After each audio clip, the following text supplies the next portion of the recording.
Chapters ഉണ്ട്. First 3 chapters ഉണ്ടല്ലോ, first 4 chapters, in fact diversity in living world എന്ന് പറയുന്ന ചാപ്റ്റേഴ്സിൽ നമ്മൾ ഡയറക്റ്റ്ലി ഈ നീറ്റ് വെച്ചിട്ട് എക്സ്ട്രാ പോയിന്റ്സ് അല്ല നോക്കാൻ പോകുന്നത്, നമ്മൾ ഡയറക്റ്റ്ലി ടെക്സ്റ്റാണ് നോക്കാൻ പോകുന്നത്. കാരണം നിനക്ക് ഫസ്റ്റ് ചാപ്റ്റർ അത്ര പ്രശ്നമില്ല, പക്ഷേ സെക്കൻഡ്, തേർഡ്, ഫോർത്ത് എന്ന് പറയുന്നത് ടെക്സ്റ്റിൽ തന്നെ കുറേ അങ്ങോട്ടും ഇങ്ങോട്ടും ഉള്ള സംഭവങ്ങളുണ്ട്, അങ്ങോട്ടും ഇങ്ങോട്ടും കാണാതെ പഠിക്കാനുള്ള കുറേ സാധനങ്ങളുണ്ട്.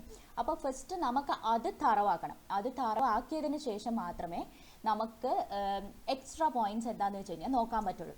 പിന്നെ എസ്പെഷ്യലി നീറ്റ് പെർസ്പെക്റ്റീവിൽ നമ്മൾ നോക്കിക്കഴിഞ്ഞാൽ ഹ്യൂമൻ ഫിസിയോളജി ടോപ്പ് പ്രയോറിറ്റി കുറേ വരും. സെല്ലിൻ്റെ യൂണിറ്റ് ഉണ്ട് നമുക്ക് നോക്കിക്കഴിഞ്ഞാൽ. ഈ കണ്ട സെല്ലിൻ്റെ ഈ ചാപ്റ്റേഴ്സ് നല്ലോണം വരും, കുറേ വരും.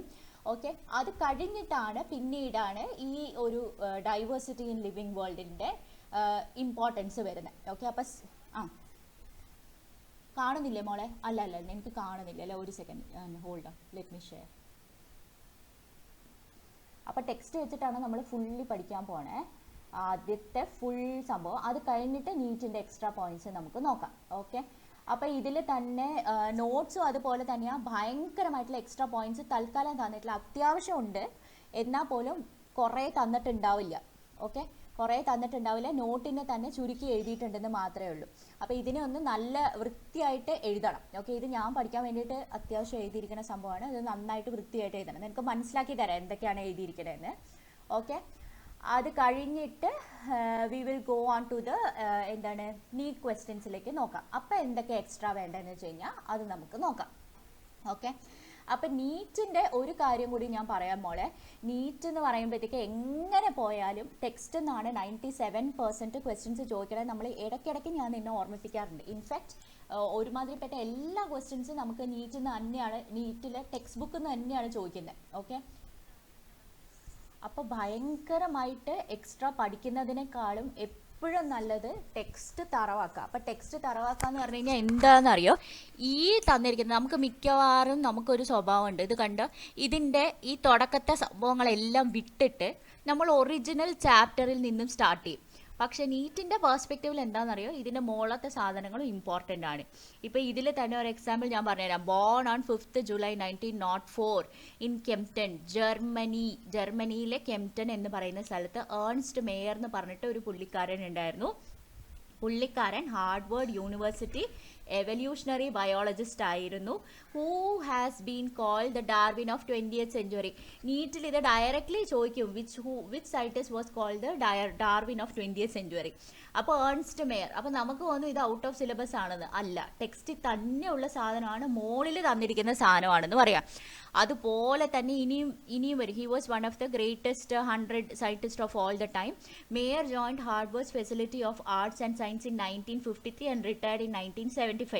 ഇൻഫാക്ട് ഈ ഇയേഴ്സ് ഉൾപ്പെടെ എല്ലാ കേസസിലും ഇമ്പോർട്ടൻ്റ് ആണ്. Okay, and assuming the title Alexander Agassiz professor of zoology Emirates.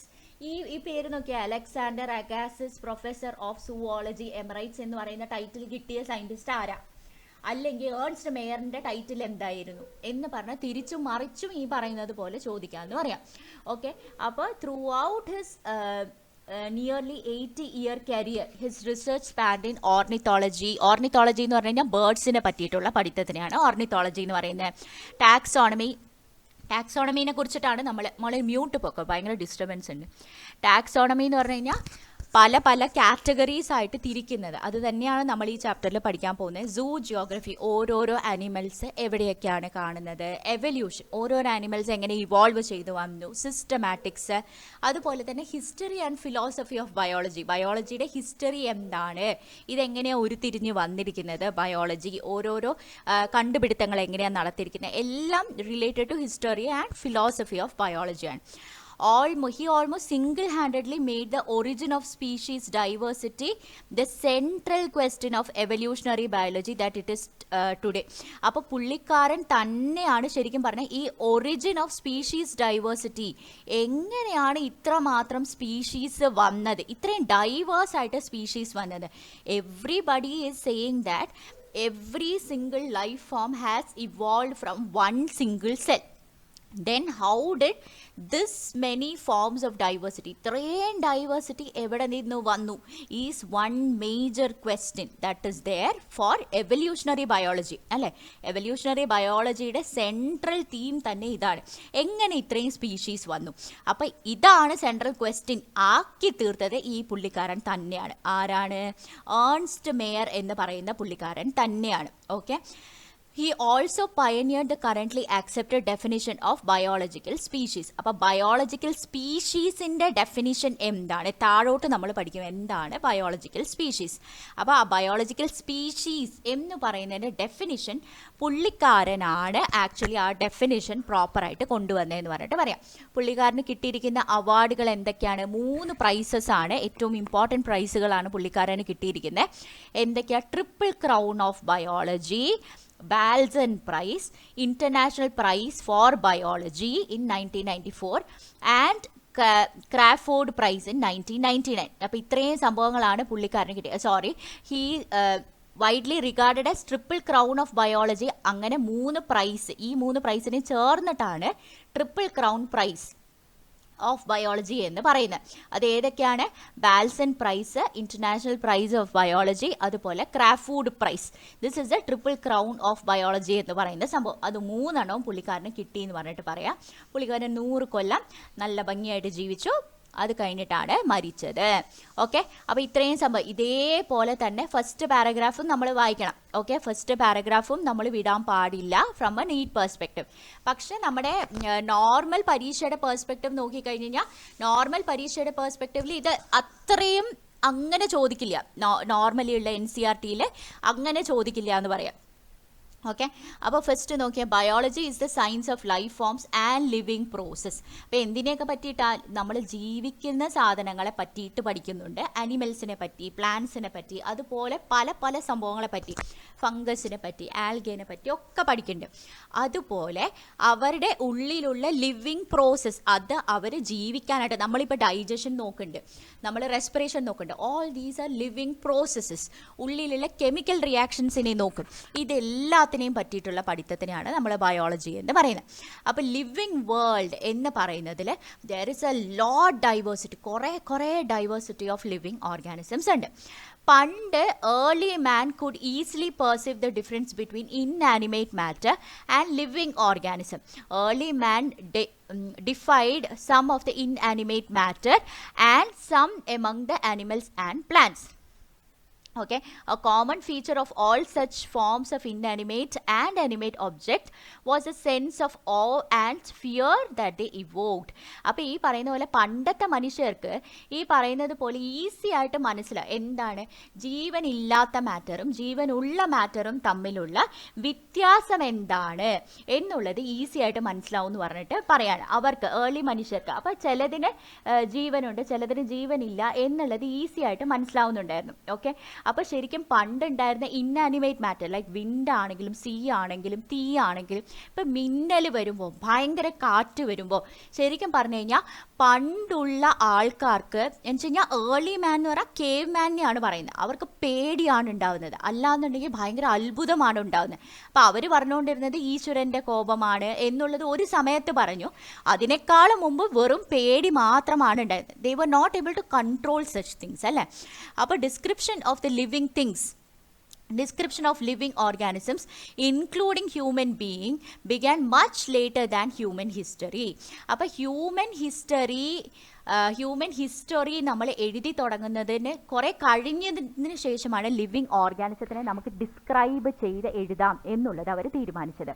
Societies which indulged in anthropocentric view of biology could register limited progress in the biological knowledge. അപ്പോൾ ഈ പറയുന്ന പോലെ മനുഷ്യനാണ് എല്ലാത്തിൻ്റെയും നടുക്ക് എന്ന് പറയുന്ന എന്ന് പറഞ്ഞു കഴിഞ്ഞാൽ മനുഷ്യന് വേണ്ടിയിട്ടാണ് എല്ലാം ഉണ്ടാക്കിയിരിക്കുന്നത് എന്ന് പറഞ്ഞിരിക്കുന്ന ആൾക്കാരാണെങ്കിൽ ഈ പറയുന്ന പോലെ നമ്മൾ ഒരു പരിധി കൂടുതൽ ബയോളജിക്കൽ, അതായത് ബാക്കിയുള്ള ജീവികളെ പറ്റിയിട്ട് കൺസേൺഡ് ആയിരിക്കില്ല, ബാക്കിയുള്ള ജീവികളെ പറ്റിയിട്ട് പഠിക്കില്ല. സോ ആന്ത്രോപോസെൻട്രിക് എന്ന് പറയുന്നത് എന്താണ്? മനുഷ്യന് വേണ്ടിയാണ് എല്ലാം ഉണ്ടാക്കിയിരിക്കുന്നത് എന്നുള്ളതാണ് ചില വിഭാഗത്തിലുള്ള ആൾക്കാരുടെ ഒരു ഫീലിംഗ്. അങ്ങനെ ആന്ത്രോപോസെൻട്രിക് വ്യൂ ഓഫ് ബയോളജിയിൽ ജീവിക്കുന്ന ഒരു സൊസൈറ്റി ആണെങ്കിൽ ഒബ്വിയസ്ലി അവരുടെ ബയോളജിക്കൽ നോളജിന് വളരെ ലിമിറ്റേഷൻസ് ഉണ്ടാവും, because we are not bothered about other species or other living beings, we are just bothered about our self.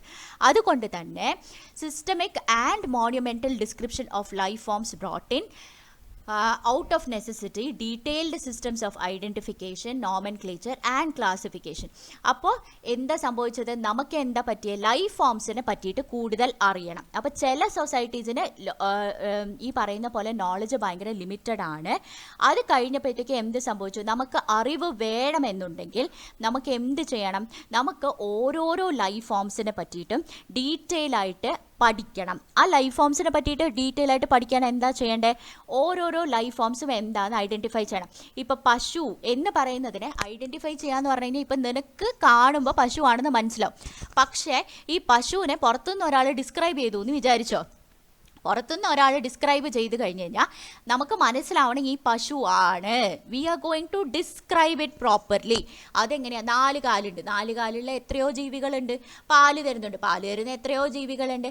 So properly identification ചെയ്യണം എന്ന് പറഞ്ഞിട്ട് പറയാം. ഓക്കെ, ഒരു സെക്കൻഡേ.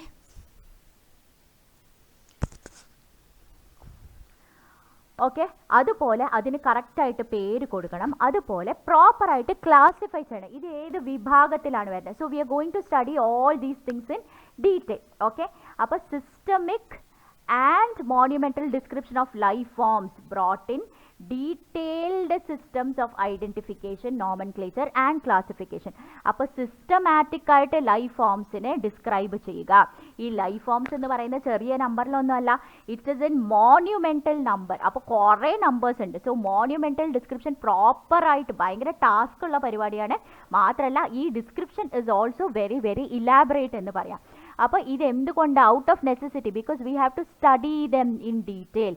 അപ്പോൾ ഇങ്ങനെ ചെയ്ത് തുടങ്ങിയ ലൈഫ് ഫോംസിനെ സിസ്റ്റമാറ്റിക്കലി ഡിസ്ക്രൈബ് ചെയ്യണം എന്ന് പറയുമ്പോൾ എന്ത് സംഭവിച്ചു, നമുക്ക് ഡീറ്റെയിൽഡ് സിസ്റ്റംസ് ഓഫ് ഐഡൻറ്റിഫിക്കേഷൻ ഉള്ള സിസ്റ്റംസ് ഉരുത്തിരിഞ്ഞു വന്നു, നല്ലോണം പേരിടാൻ ഉള്ള കറക്റ്റ് സിസ്റ്റംസ് ഉരുത്തിരിഞ്ഞു വന്നു, അതുപോലെ എങ്ങനെ ക്ലാസിഫൈ ചെയ്യണം എന്നുള്ള ഡീറ്റെയിൽസും ഉരുത്തിരിഞ്ഞു വന്നു എന്ന് പറഞ്ഞിട്ട് പറയാം. ഓക്കെ, അപ്പോൾ ഈ ഇങ്ങനത്തെ സംഭവങ്ങളെ പറ്റിയിട്ടാണ് നമ്മൾ ഇപ്പോൾ പഠിക്കാൻ പോകുന്നത്. So biggest spin of such studies was recognition of sharing of similarities among living organisms both horizontally and vertically. അതിൻ്റെ അർത്ഥം എന്താ, ഹൊറിസോണ്ടൽ സിമിലാരിറ്റീസ് എന്ന് പറഞ്ഞു കഴിഞ്ഞാൽ ഇപ്പോൾ സേ ഫോർ എക്സാമ്പിൾ പട്ടികൾ എന്ന് പറഞ്ഞിട്ട് ഒരു കാറ്റഗറി നമ്മൾ എടുത്തു എന്ന് വിചാരിച്ചോളൂ.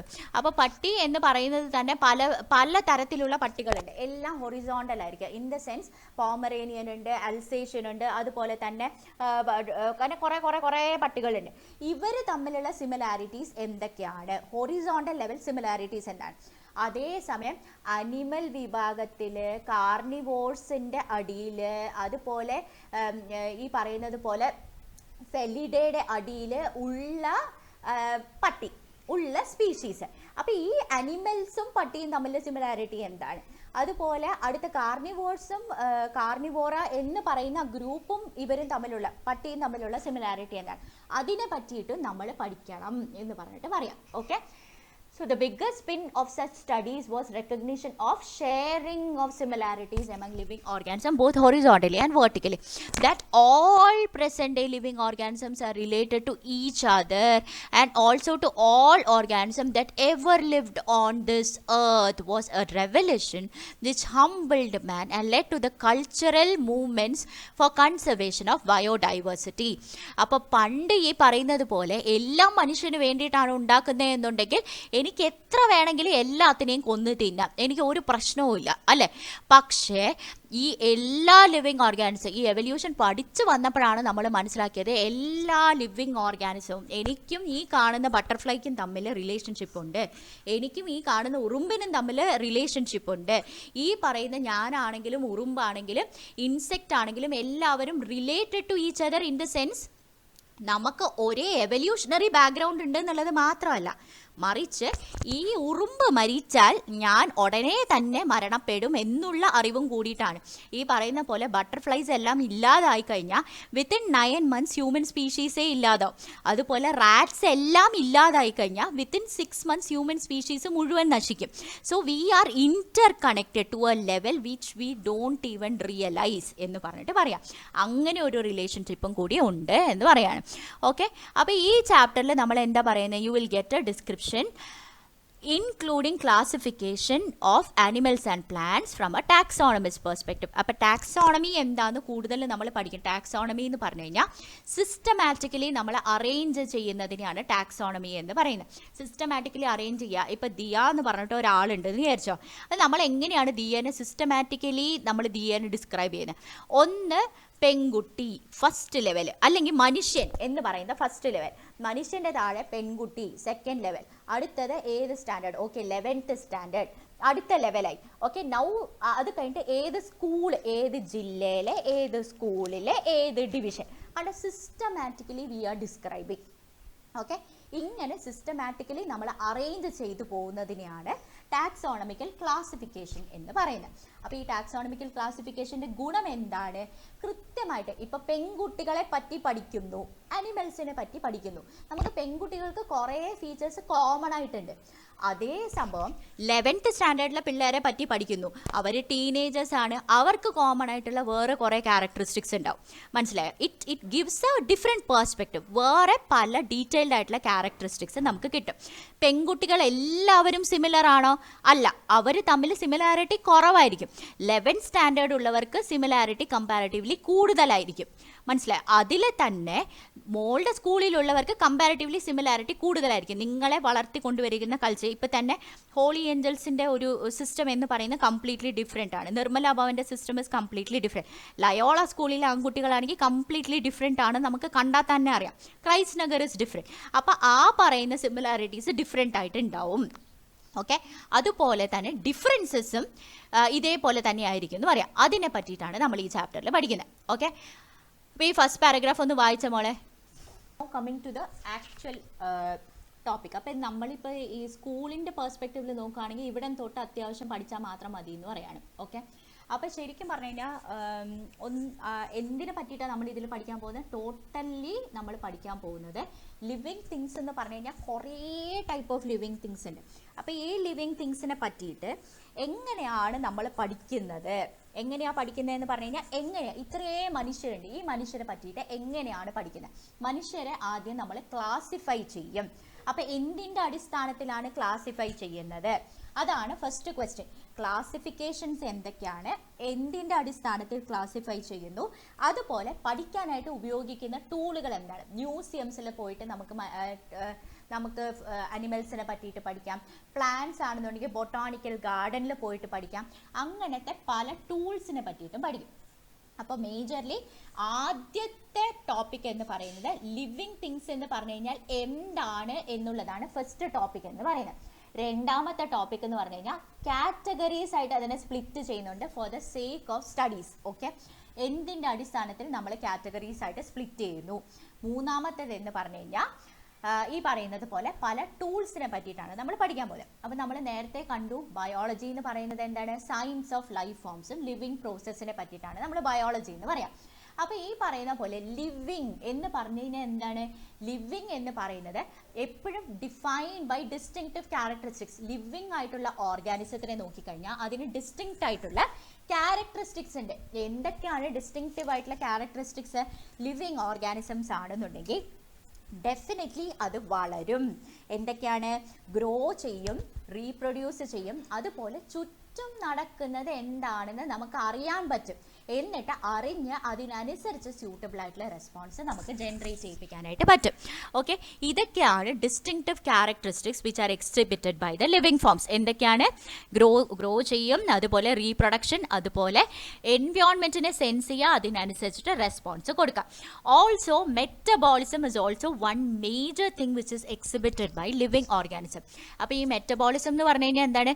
നമ്മുടെ ശരീരം ശരീരത്തിൻ്റെ ഉള്ളിലുണ്ടല്ലോ കുറേ കെമിക്കൽ റിയാക്ഷൻസ് നടക്കുന്നുണ്ട്, ഇഷ്ടം പോലെ കെമിക്കൽ റിയാക്ഷൻസ്. നമ്മളിപ്പോൾ ഹ്യൂമൻ ഫിസിയോളജി പഠിച്ചപ്പോൾ തന്നെ നമ്മൾ കണ്ടു കുറേ കെമിക്കൽ റിയാക്ഷൻസ് ഹ്യൂമൻ ഫിസിയോളജിയിൽ നമ്മളിപ്പോൾ കണ്ടില്ലേ. അതുപോലെ തന്നെ കുറേ കെമിക്കൽ, ഇപ്പോൾ റെസ്പിറേഷൻ്റെ സമയത്താണെങ്കിൽ നമ്മൾ കണ്ടു സെല്ലുലാർ റെസ്പിറേഷൻ്റെ സമയത്ത് കുറേ കെമിക്കൽ റിയാക്ഷൻസ് നടക്കുന്നുണ്ടെന്നുള്ളത് നമ്മൾ കണ്ടു. അപ്പോൾ some total of all chemical reactions, അതിനെയാണ് മെറ്റബോളിസം എന്ന് പറയുന്നത്. അപ്പോൾ ലിവിങ് ഓർഗാനിസംസ് എക്സിബിറ്റ് ചെയ്യുന്ന സംഭവങ്ങളാണ് ഈ പറയുന്നതെല്ലാം. എന്തൊക്കെയാണ് നമ്മൾ പറഞ്ഞത്? ഗ്രോത്ത് ഉണ്ട്, റീപ്രൊഡക്ഷൻ ഉണ്ട്, ability to sense the environment, എന്നിട്ട് അതിനനുസരിച്ചൊരു റെസ്പോൺസ് ജനറേറ്റ് ചെയ്യിപ്പിക്കുക, metabolism and ability to self replicate and self organise. നമുക്ക് തന്നെ റെപ്ലിക്കേറ്റ് ചെയ്യാൻ പറ്റും സെൽഫായിട്ട്. ഇപ്പോൾ സെല്ല് നോക്കിക്കഴിഞ്ഞാൽ സെല്ലിന് തന്നെ സെൽഫ് റെപ്ലിക്കേഷൻ ഉണ്ട്. അമീബ നോക്കിക്കഴിഞ്ഞാൽ അമീബ രണ്ടായിട്ട് സ്പ്ലിറ്റ് ചെയ്യുന്നു. അതുപോലെ സെൽഫ് ഓർഗനൈസ് എന്ന് പറഞ്ഞാൽ സെല്ലുകളെല്ലാം കൂടി ടിഷ്യൂ ആയി, ടിഷ്യൂസ് എല്ലാം കൂടി ഓർഗൻസായി. അതാണ് സെൽഫ് ഓർഗനൈസേഷൻ എന്ന് പറയുന്നത്. അതുപോലെ തന്നെ they can interact with each other, interact and emergence. Okay, interact and emergence. Interact എന്ന് പറഞ്ഞാൽ സെല്ലുകൾ തമ്മിൽ ഇൻറ്ററാക്ട് ചെയ്യുന്നുണ്ട് അല്ലേ, എന്നിട്ട് ദേ ഇമേർജ് ആസ് എ ടിഷ്യൂ. സെൽസിൻ്റെ ഇൻട്രാക്ഷൻ കാരണമാണ് ആ ഒരു എമർജൻസ് വരുന്നത് എന്ന് പറയാം. ഓക്കെ, ആൻഡ് ഓൾസോ ഇപ്പം അല്ലാതെ എവല്യൂഷണറി പെർസ്പെക്റ്റീവിൽ നോക്കിക്കഴിഞ്ഞാൽ എങ്ങനെയാണ് എമർജൻസ് എന്ന് പറയുന്നത്? എമർജൻസ് മീൻസ് ഒരു പെർട്ടിക്കുലർ ലൈഫ് ഫോമിൽ നിന്നും കുറച്ചും കൂടി എൻവയോൺമെൻറ്റിന് ബെറ്റർ അഡാപ്റ്റഡ് ആയിട്ട് they can emerge into a different being എന്ന് പറയാണ്. ഓക്കെ, എവല്യൂഷണറി വൈസ് ഓൾസോ പതുക്കെ എമേർജ് ചെയ്ത് വരുന്നുണ്ട് എന്ന് പറയാം. ഓക്കെ, അപ്പോൾ ഇത്രയും ക്യാരക്ടറിസ്റ്റിക്സ് ആണ് ലിവിങ് തിങ്സിനുള്ള. അപ്പോൾ ഈ പറയുന്നത് പോലെ നമുക്കിനി ശരിക്കും ലിവിങ് എന്ന് പറഞ്ഞു കഴിഞ്ഞാൽ എന്താണ്? When do you say an organism is living? അപ്പോൾ നമ്മൾ ഇനി ലൈഫിനെ ഡിഫൈൻ ചെയ്യുകയാണെന്ന് വിചാരിച്ചോളൂ. അപ്പോൾ ഇപ്പോൾ ഡിഫൈൻ ചെയ്യുന്നു എന്നുള്ളതിൻ്റെ അർത്ഥം എന്താണ്? ഇപ്പോൾ ഗ്രോ ചെയ്യുന്ന അല്ലെങ്കിൽ റീപ്രൊഡ്യൂസ് ചെയ്യുന്ന എല്ലാ ലിവിങ് ഓർഗാനിസത്തിനെയും നമ്മൾ ലിവിങ് ആണ്, അല്ല റീപ്രൊഡ്യൂസ് ചെയ്യുന്ന എല്ലാ ഓർഗാനിസത്തിനെയും ലിവിങ് ആണ് എന്ന് ഞാൻ പറയാൻ പോവാണെന്ന് വിചാരിച്ചോ. Now I am going to define living organism as something which always reproduces. Reproduce ചെയ്യുന്ന എല്ലാ ഓർഗാനിസംസും ലിവിങ് ആണ്. അങ്ങനെ എനിക്ക് ചെയ്യാൻ പറ്റുമോ ഇല്ലയോ എന്നുള്ളതാണ് ക്വസ്റ്റ്യൻ. അങ്ങനെ ഡിഫൈൻ ചെയ്യണമെങ്കിൽ കുറേ കൂടി ക്ലാരിറ്റി കിട്ടും. ഡോണ്ട് വറി, ഡിഫൈനിങ് പ്രോപ്പർട്ടി ആവണമെന്നുണ്ടെങ്കിൽ എല്ലാ ലിവിങ് ഓർഗാനിസവും ഈ പറയുന്ന ക്യാരക്ടറിസ്റ്റിക് റീപ്രൊഡക്ഷൻ എന്ന് പറയുന്നത് എക്സിബിറ്റ് ചെയ്യണം. ഈ നോൺ ലിവിങ് തിങ്സ് ഒരിക്കലും റീപ്രൊഡക്ഷൻ എക്സിബിറ്റും ചെയ്യാൻ പാടില്ല. അങ്ങനെയാണെങ്കിൽ ഡിഫൈനിങ് പ്രോപ്പർട്ടി ആവുള്ളൂ. മനസ്സിലായില്ലെങ്കിൽ കുഴപ്പമില്ല, താഴോട്ട് ഇനി മനസ്സിലാവും. ഇപ്പോൾ സേ ഫസ്റ്റ് ഗ്രോത്ത് എടുത്തു എന്ന് വിചാരിച്ചോ. ഗ്രോത്ത് എന്ന് പറയുന്നത് എന്താണ്? രണ്ട് രീതിയിൽ നമുക്ക് പറയാം. ഒന്നില്ലെങ്കിൽ മാസ് ഇൻക്രീസ് ആയി, അല്ലെങ്കിൽ നമ്പർ ഇൻക്രീസ് ആയി എന്നുള്ളത് പറയാം. ഓക്കെ, അപ്പോൾ മൾട്ടി സെല്ലുലർ ഓർഗാനിസംസ് എങ്ങനെയാണ് വളരുന്നത്? മൾട്ടി സെല്ലുലർ ഓർഗാനിസംസ് നോക്കിക്കഴിഞ്ഞാൽ അവർ സെൽ ഡിവിഷൻ വഴിയാണ് വളരുന്നത്. അതേസമയം പ്ലാന്റ്സ് എങ്ങനെ? പ്ലാന്റ്സിൻ്റെ തന്നെ മൾട്ടി സെല്ലുലർ ഓർഗാനിസം. പ്ലാന്റ്സ് എന്ന് പറയുന്നത് കുറേ കൂടി ഹയർ ലെവലിലാണ് അല്ലേ, സെല്ലുലർ ലെവലിലല്ല നമ്മൾ പറയുന്നത്, മറിച്ച് പ്ലാന്റ്സ് എന്ന് പറയുന്നത് കുറേ കൂടി ഹയർ ലെവലിലാണ് പറയുന്നത്. പ്ലാന്റ്സ് സെൽ ഡിവിഷൻ നടക്കും, ത്രൂ ഔട്ട് ദിയർ ലൈഫ് അവരുടെ സെൽ ഡിവിഷൻ നടക്കും. ആനിമൽസിനെ സംബന്ധിച്ചിടത്തോളം ഒരു ലിമിറ്റ് വരെ സെൽ ഡിവിഷൻ നടന്നിട്ട് അവർ വളരുള്ളൂ. സെൽ ഡിവിഷൻ അത് കഴിഞ്ഞ് നടക്കുന്നത് ഒരു 18-21 വയസ്സൊക്കെ കഴിയുമ്പോഴത്തേക്കും സെൽ ഡിവിഷൻ അങ്ങ് ഓൾമോസ്റ്റ് നിൽക്കും, ഗ്രോത്തിൻ്റെ ഫേസ് അങ്ങ് കഴിയും. അത് കഴിയുമ്പോൾ സെൽ ഡിവിഷൻ നടക്കുന്നത് ആകെപ്പാടെ റിപ്പയർ ചെയ്യാനോ അല്ലെങ്കിൽ എവിടെയെങ്കിലും മുറിഞ്ഞു കഴിഞ്ഞാൽ ആ സെല്ലുകളെ റീപ്ലേസ് ചെയ്യാനോ ആയിരിക്കും. ഓക്കെ, അപ്പോൾ കമ്മിങ് അഗെയിൻ ഗ്രോത്ത് എന്ന് പറയുന്നത് രണ്ട് രീതിയിൽ നമുക്ക് പറയാം. ഇൻക്രീസ് ഇൻ മാസ് അല്ലെങ്കിൽ ഇൻക്രീസ് ഇൻ നമ്പർ എന്ന് പറയാം. മൾട്ടി സെല്ലുലർ ഓർഗാനിസം എങ്ങനെയാണ് വളരുന്നത്? സെൽ ഡിവിഷൻ കാരണം they grow by cell division. അങ്ങനെ സെല്ല് ഡിവൈഡ് ചെയ്യുമ്പോൾ ഒരു കുഞ്ഞ് വലുതാവുന്നത്, അതായത് ബോഡി മാസ് കൂടുകയാണ് ചെയ്യുന്നത്. ബോഡി മാസ് കൂടുന്നത് എങ്ങനെയാണ്? സെൽ ഡിവിഷൻ കാരണമാണ്. Okay, so plants grow by cell division throughout their life. അനിമൽസിന് ഒരു പരിധി വരെ നടക്കുള്ളൂ, അത് കഴിഞ്ഞ് കഴിഞ്ഞാൽ റിപ്പയർ ആൻഡ് റീപ്ലേസ് ഓഫ് സെല്ലാണ് നടക്കുന്നത്. നൗ മൾട്ടി സെല്ലുലർ ഓർഗാനിസത്തിനെ സംബന്ധിച്ചിടത്തോളം റീപ്രൊഡക്ഷനും ഗ്രോത്തും രണ്ടും ഡിഫറെൻ്റ് ആണ്. പക്ഷേ യൂണിസെല്ലുലർ ഓർഗാനിസത്തിനോ they grow by cell division. Cell division കാരണമാണ് യൂണിസെല്ലുലർ ഓർഗാനിസം ഡിവൈഡ് ചെയ്യുന്നത്. അപ്പോൾ യൂണിസെല്ലുലർ ഓർഗാനിസത്തിൽ സെൽ ഡിവിഷൻ നടക്കുമ്പോൾ അവരുടെ ബോഡി മാസ് അല്ല കൂടുന്നത്, മറിച്ച് കുഞ്ഞുങ്ങളാണ് ഉണ്ടാവുന്നതെന്ന് പറയാം. സോ യൂണിസെല്ലുലർ ഓർഗാനിസത്തിന് റീപ്രൊഡക്ഷൻ ആണെങ്കിലും ഗ്രോത്ത് ആണെങ്കിലും ഒരേ ടേം തന്നെയാണ്. റീപ്രൊഡ്യൂസ് ചെയ്യുക എന്ന് പറയുന്നത് സെല്ല് ഡിവൈഡ് ചെയ്യുന്നതിന് തുല്യമാണ്. ഓക്കെ, ഇനി നോൺ ലിവിങ്, അപ്പം നമ്മൾ നോക്കുകയാണ് ഇപ്പം ഗ്രോത്ത് എന്ന് പറയുന്നത് ഡിഫൈനിങ് പ്രോപ്പർട്ടി ആണ്. Is it exhibited by all living organism? Yes, definitely it is exhibited by all living organism. ഇനി non living organism growth exhibit ചെയ്യുന്നുണ്ടോ? ആലോചിച്ച് നോക്കിയേ. ഒരു സെക്കൻഡ്. ഈ പറയുന്ന non living organism growth exhibit ചെയ്യുന്നില്ല. പക്ഷെ എന്താ സംഭവം എന്ന് പറഞ്ഞു കഴിഞ്ഞാൽ ഇപ്പം ഹിമാലയൻ പർവ്വതം ഉണ്ടായി എന്ന് വിചാരിച്ചോ, ടെത്തിസിൻ്റെ സീയിൽ നിന്നുമാണ് ശരിക്കും പറഞ്ഞു കഴിഞ്ഞാൽ ഹിമാലയൻ പർവ്വതം പൊങ്ങി വന്നത്. We have studied this in geography. കഴിഞ്ഞ വർഷം ഞാൻ പഠിപ്പിച്ചു തന്നതാണ്, പക്ഷെ അത് മറന്നിട്ടുണ്ടോ ഈശ്വരാനുഗ്രഹം. അപ്പോൾ ടെത്തിസിൽ നിന്നും മുകളിലേക്ക് പൊങ്ങി വന്നിരിക്കുന്ന ഹിമാലയൻ പർവ്വതമുണ്ടല്ലോ, still it is growing 1 centimeter per year. Still it is growing. Okay, growing എന്ന് പറയുന്ന വാക്കുണ്ട്.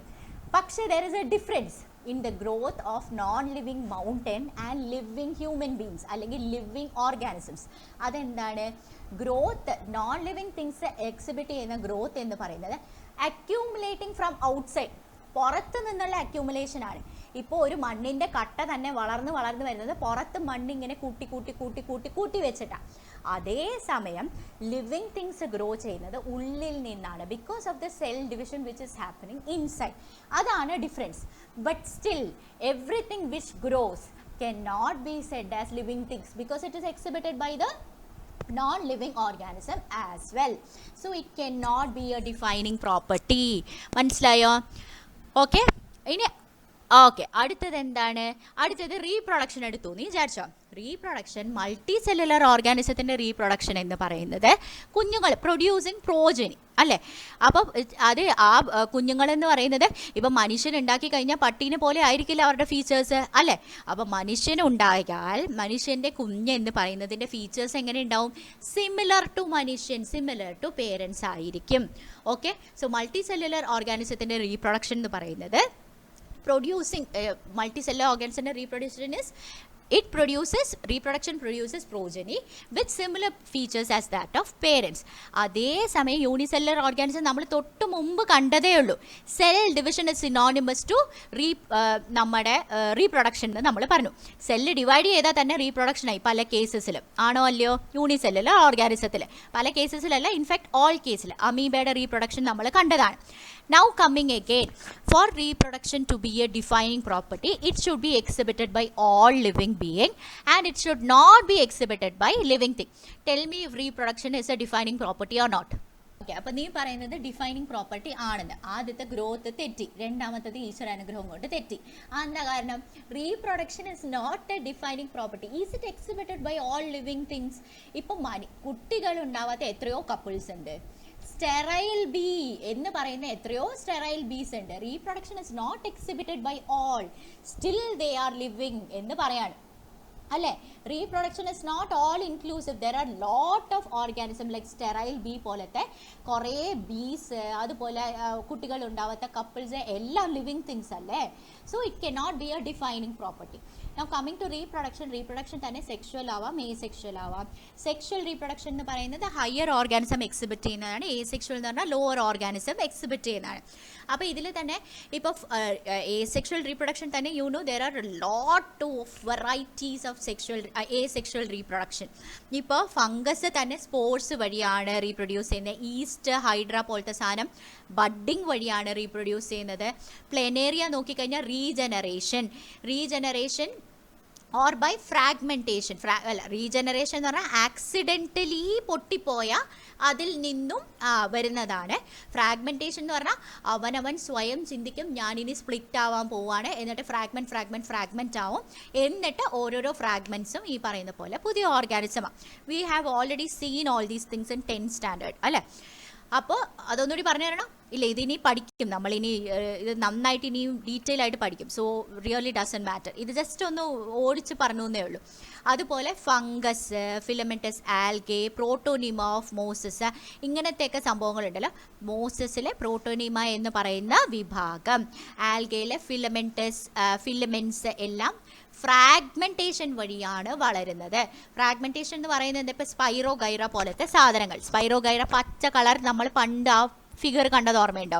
സ്പൈറോഗൈറ, ആ സാധനം ഫിലമെൻറ്റ്സ് പൊട്ടിയിട്ട് ഓരോരോ പൊട്ടലുകളും ഓരോരോ പാർട്ടുകളും ഓരോരോ ഓർഗാനിസമായിട്ട് വളരും. ഓക്കെ, ഇനി അതേസമയം ബാക്ടീരിയ പോലത്തെ യൂണിസെല്ലുലർ ആൽഗെ, അമീബ പോലത്തെ സാധനങ്ങൾ എങ്ങനെയാണ് വളരുന്നത്? സെൽ ഡിവിഷൻ കാരണമാണ് വളരുന്നത്.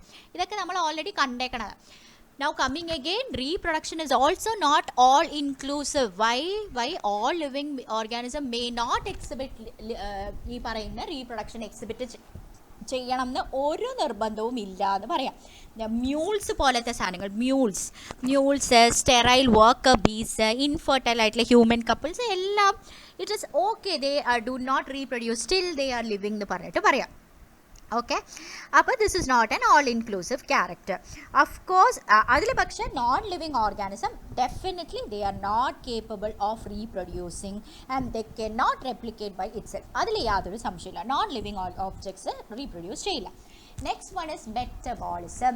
മെറ്റബോളിസം എന്ന് പറഞ്ഞാൽ നമ്മുടെ ശരീരത്തിൻ്റെ ഉള്ളിൽ ഒന്ന് ആലോചിച്ച് നോക്കിയാൽ, നമ്മുടെ ശരീരത്തിൻ്റെ ഹാർട്ട് എടുത്തു, ഹാർട്ടിൽ മസിൽസ് ഉണ്ട്, ബ്ലഡ് വെസൽസ് ഉണ്ട്, നെർവ്സ് ഉണ്ട്, അങ്ങനെ കുറേ സാധനങ്ങളുണ്ട്. അതിൻ്റെ മസിൽസ് എടുത്തു, muscles are made up of muscle fibre. Muscle fibre എന്ന് പറഞ്ഞാൽ സെല്ലാണ്. സെല്ലിൻ്റെ ഉള്ളിലെ പ്രോട്ടീൻസിനെ പറ്റി നമ്മൾ പഠിച്ചു, മയോസിൻ, ആക്റ്റിൻ എന്നൊക്കെ പറഞ്ഞിട്ടുള്ള പ്രോട്ടീൻസിനെ പറ്റി പഠിച്ചു. Now that is a chemical which is there. Now protein നോക്കിയാൽ അതിൽ വീണ്ടും ഉള്ളിലോട്ട് നൈട്രജൻ, ഹൈഡ്രജൻ, കാർബൺ എന്ന് പറഞ്ഞ് കുറേ സാധനങ്ങളുണ്ട്. And all these are continuously undergoing transformation.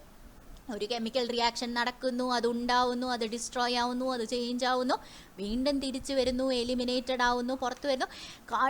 Continuous reactions are happening inside us, which is actually transforming the biomolecules inside our body. Biomolecules മാറിക്കൊണ്ടേയിരിക്കുകയാണ്.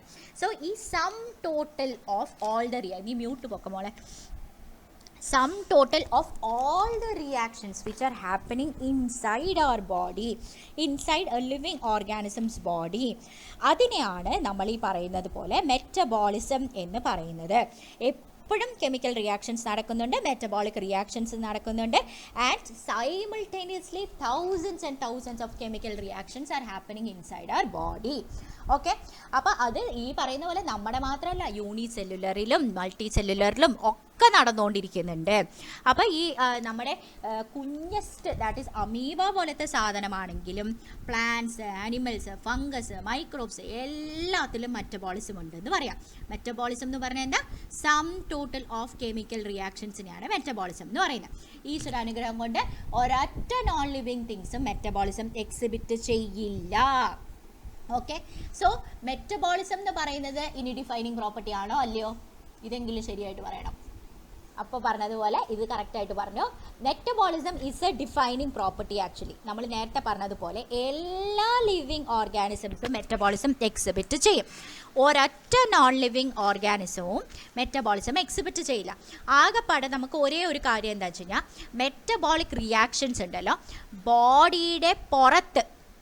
ഇപ്പോൾ metabolically എന്ത് റിയാക്ഷൻ ആണോ നടക്കുന്നത്, ഇപ്പോൾ ശരിക്കും പറഞ്ഞു കഴിഞ്ഞാൽ നമ്മൾ എന്താണ് പറയുന്നത്, സെല്ലിൻ്റെ ഉള്ളിലത്തെ റിയാക്ഷൻസിൻ്റെ സം ടോട്ടലാണ്. അപ്പോൾ സെല്ലിൻ്റെ ഉള്ളിലാണ് ആ റിയാക്ഷൻസ് നടക്കുന്നത്.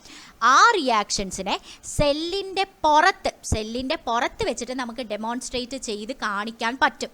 സെൽ ഫ്രീ സിസ്റ്റത്തിൽ നമുക്ക് ഡെമോൺസ്ട്രേറ്റ് ചെയ്തിട്ട് ഇത് റിയാക്ഷൻ ആണ് നടക്കുന്നത് എന്നുള്ളത് നമുക്ക് കാണിക്കാൻ പറ്റും. ഓക്കെ, അപ്പോൾ ഇത് ടെസ്റ്റ് ട്യൂബുകളിൽ നടക്കുന്ന റിയാക്ഷൻസ് ശരിക്കും പറഞ്ഞാൽ അത് ലിവിങ് ആണെന്നും പറയാൻ പറ്റില്ല, നോൺ ലിവിങ് ആണെന്നും പറയാൻ പറ്റില്ല.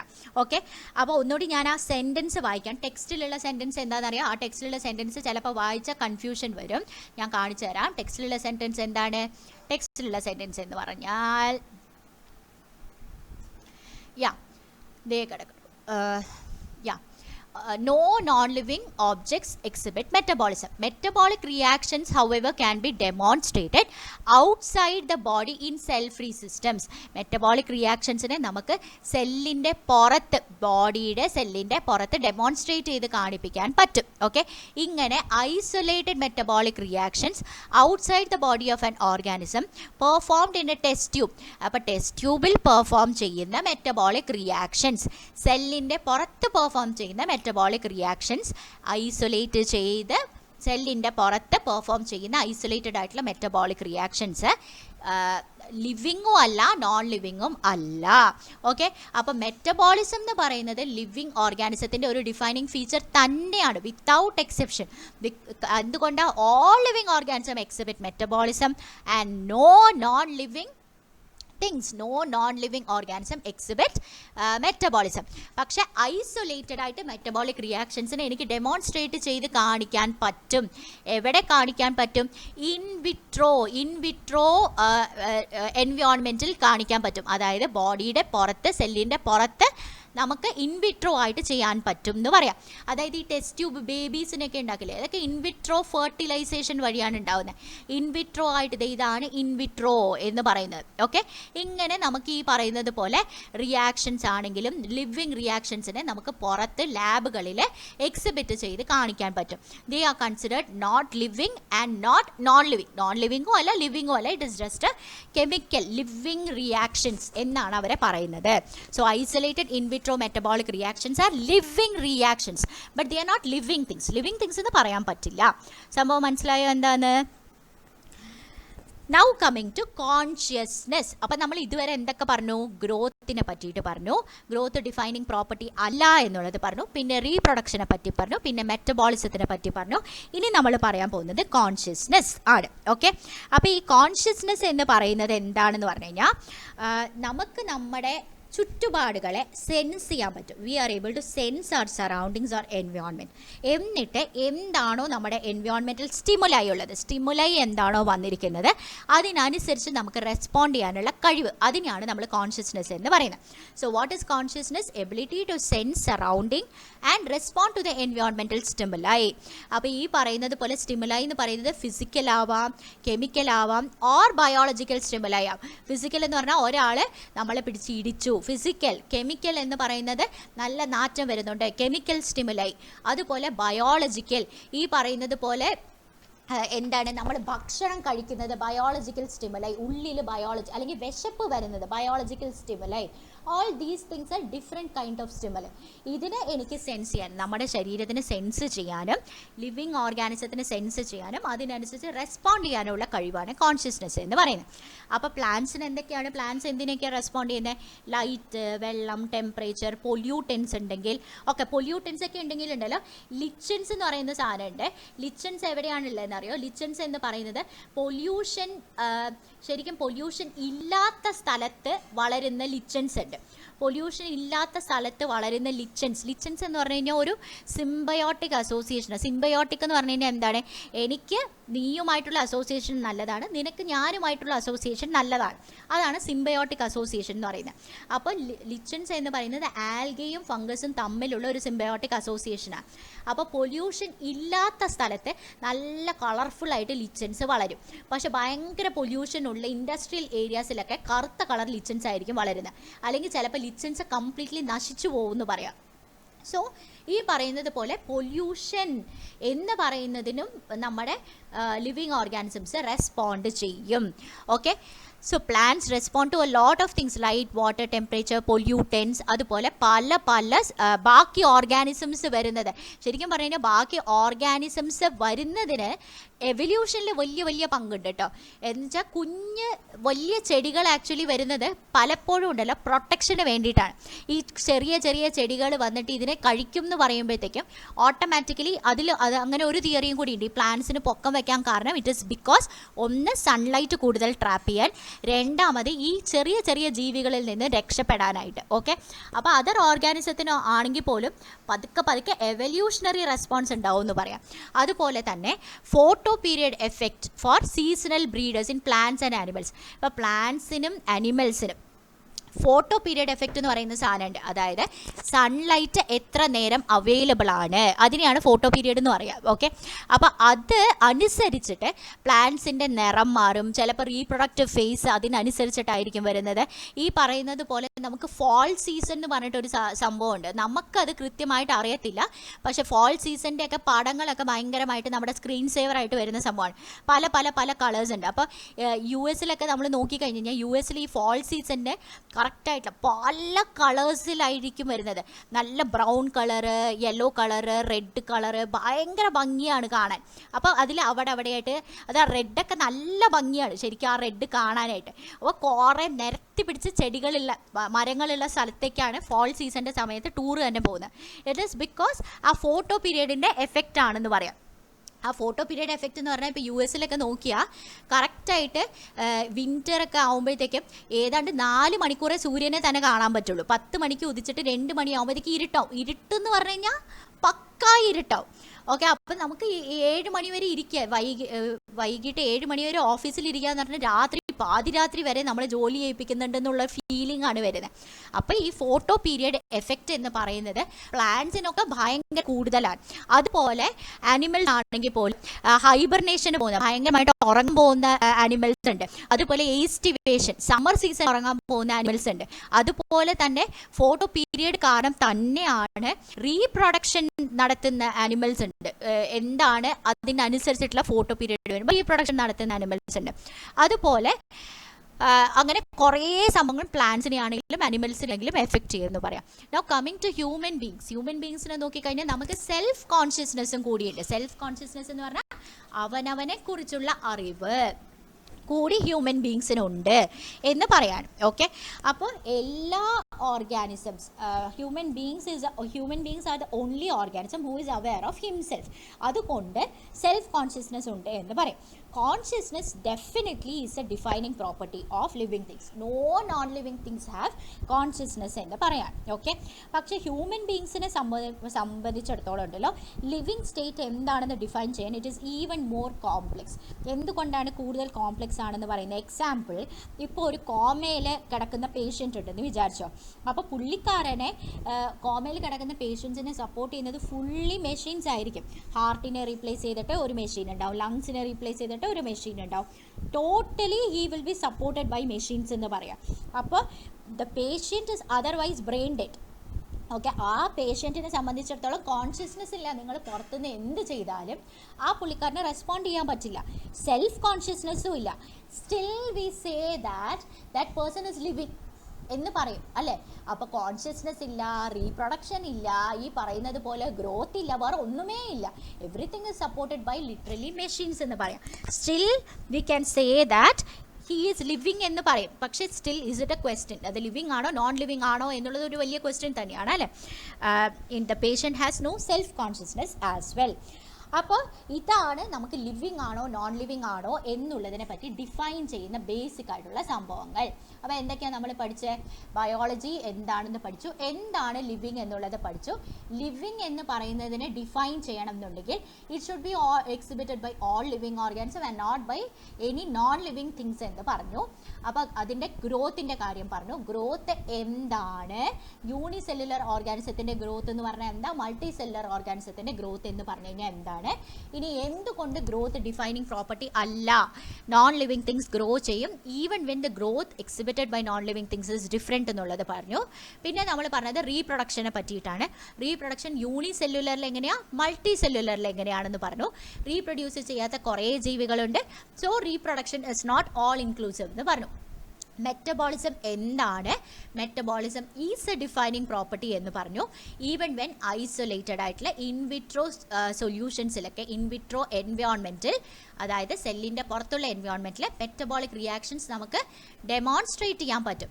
അത് വെറും ലിവിങ് റിയാക്ഷൻസ് മാത്രമാണ്, ലിവിങ് തിങ്സ് അല്ല എന്നുള്ളത് നമ്മൾ പറഞ്ഞു.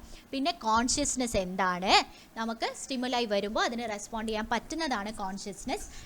നമ്മുടെ പ്ലാന്റ്സ് എല്ലാം എന്തൊക്കെ തരത്തിലുള്ള സ്റ്റിമുലൈക്കാണ് റെസ്പോണ്ട് ചെയ്യുന്നതെന്നുള്ളത് പറഞ്ഞു.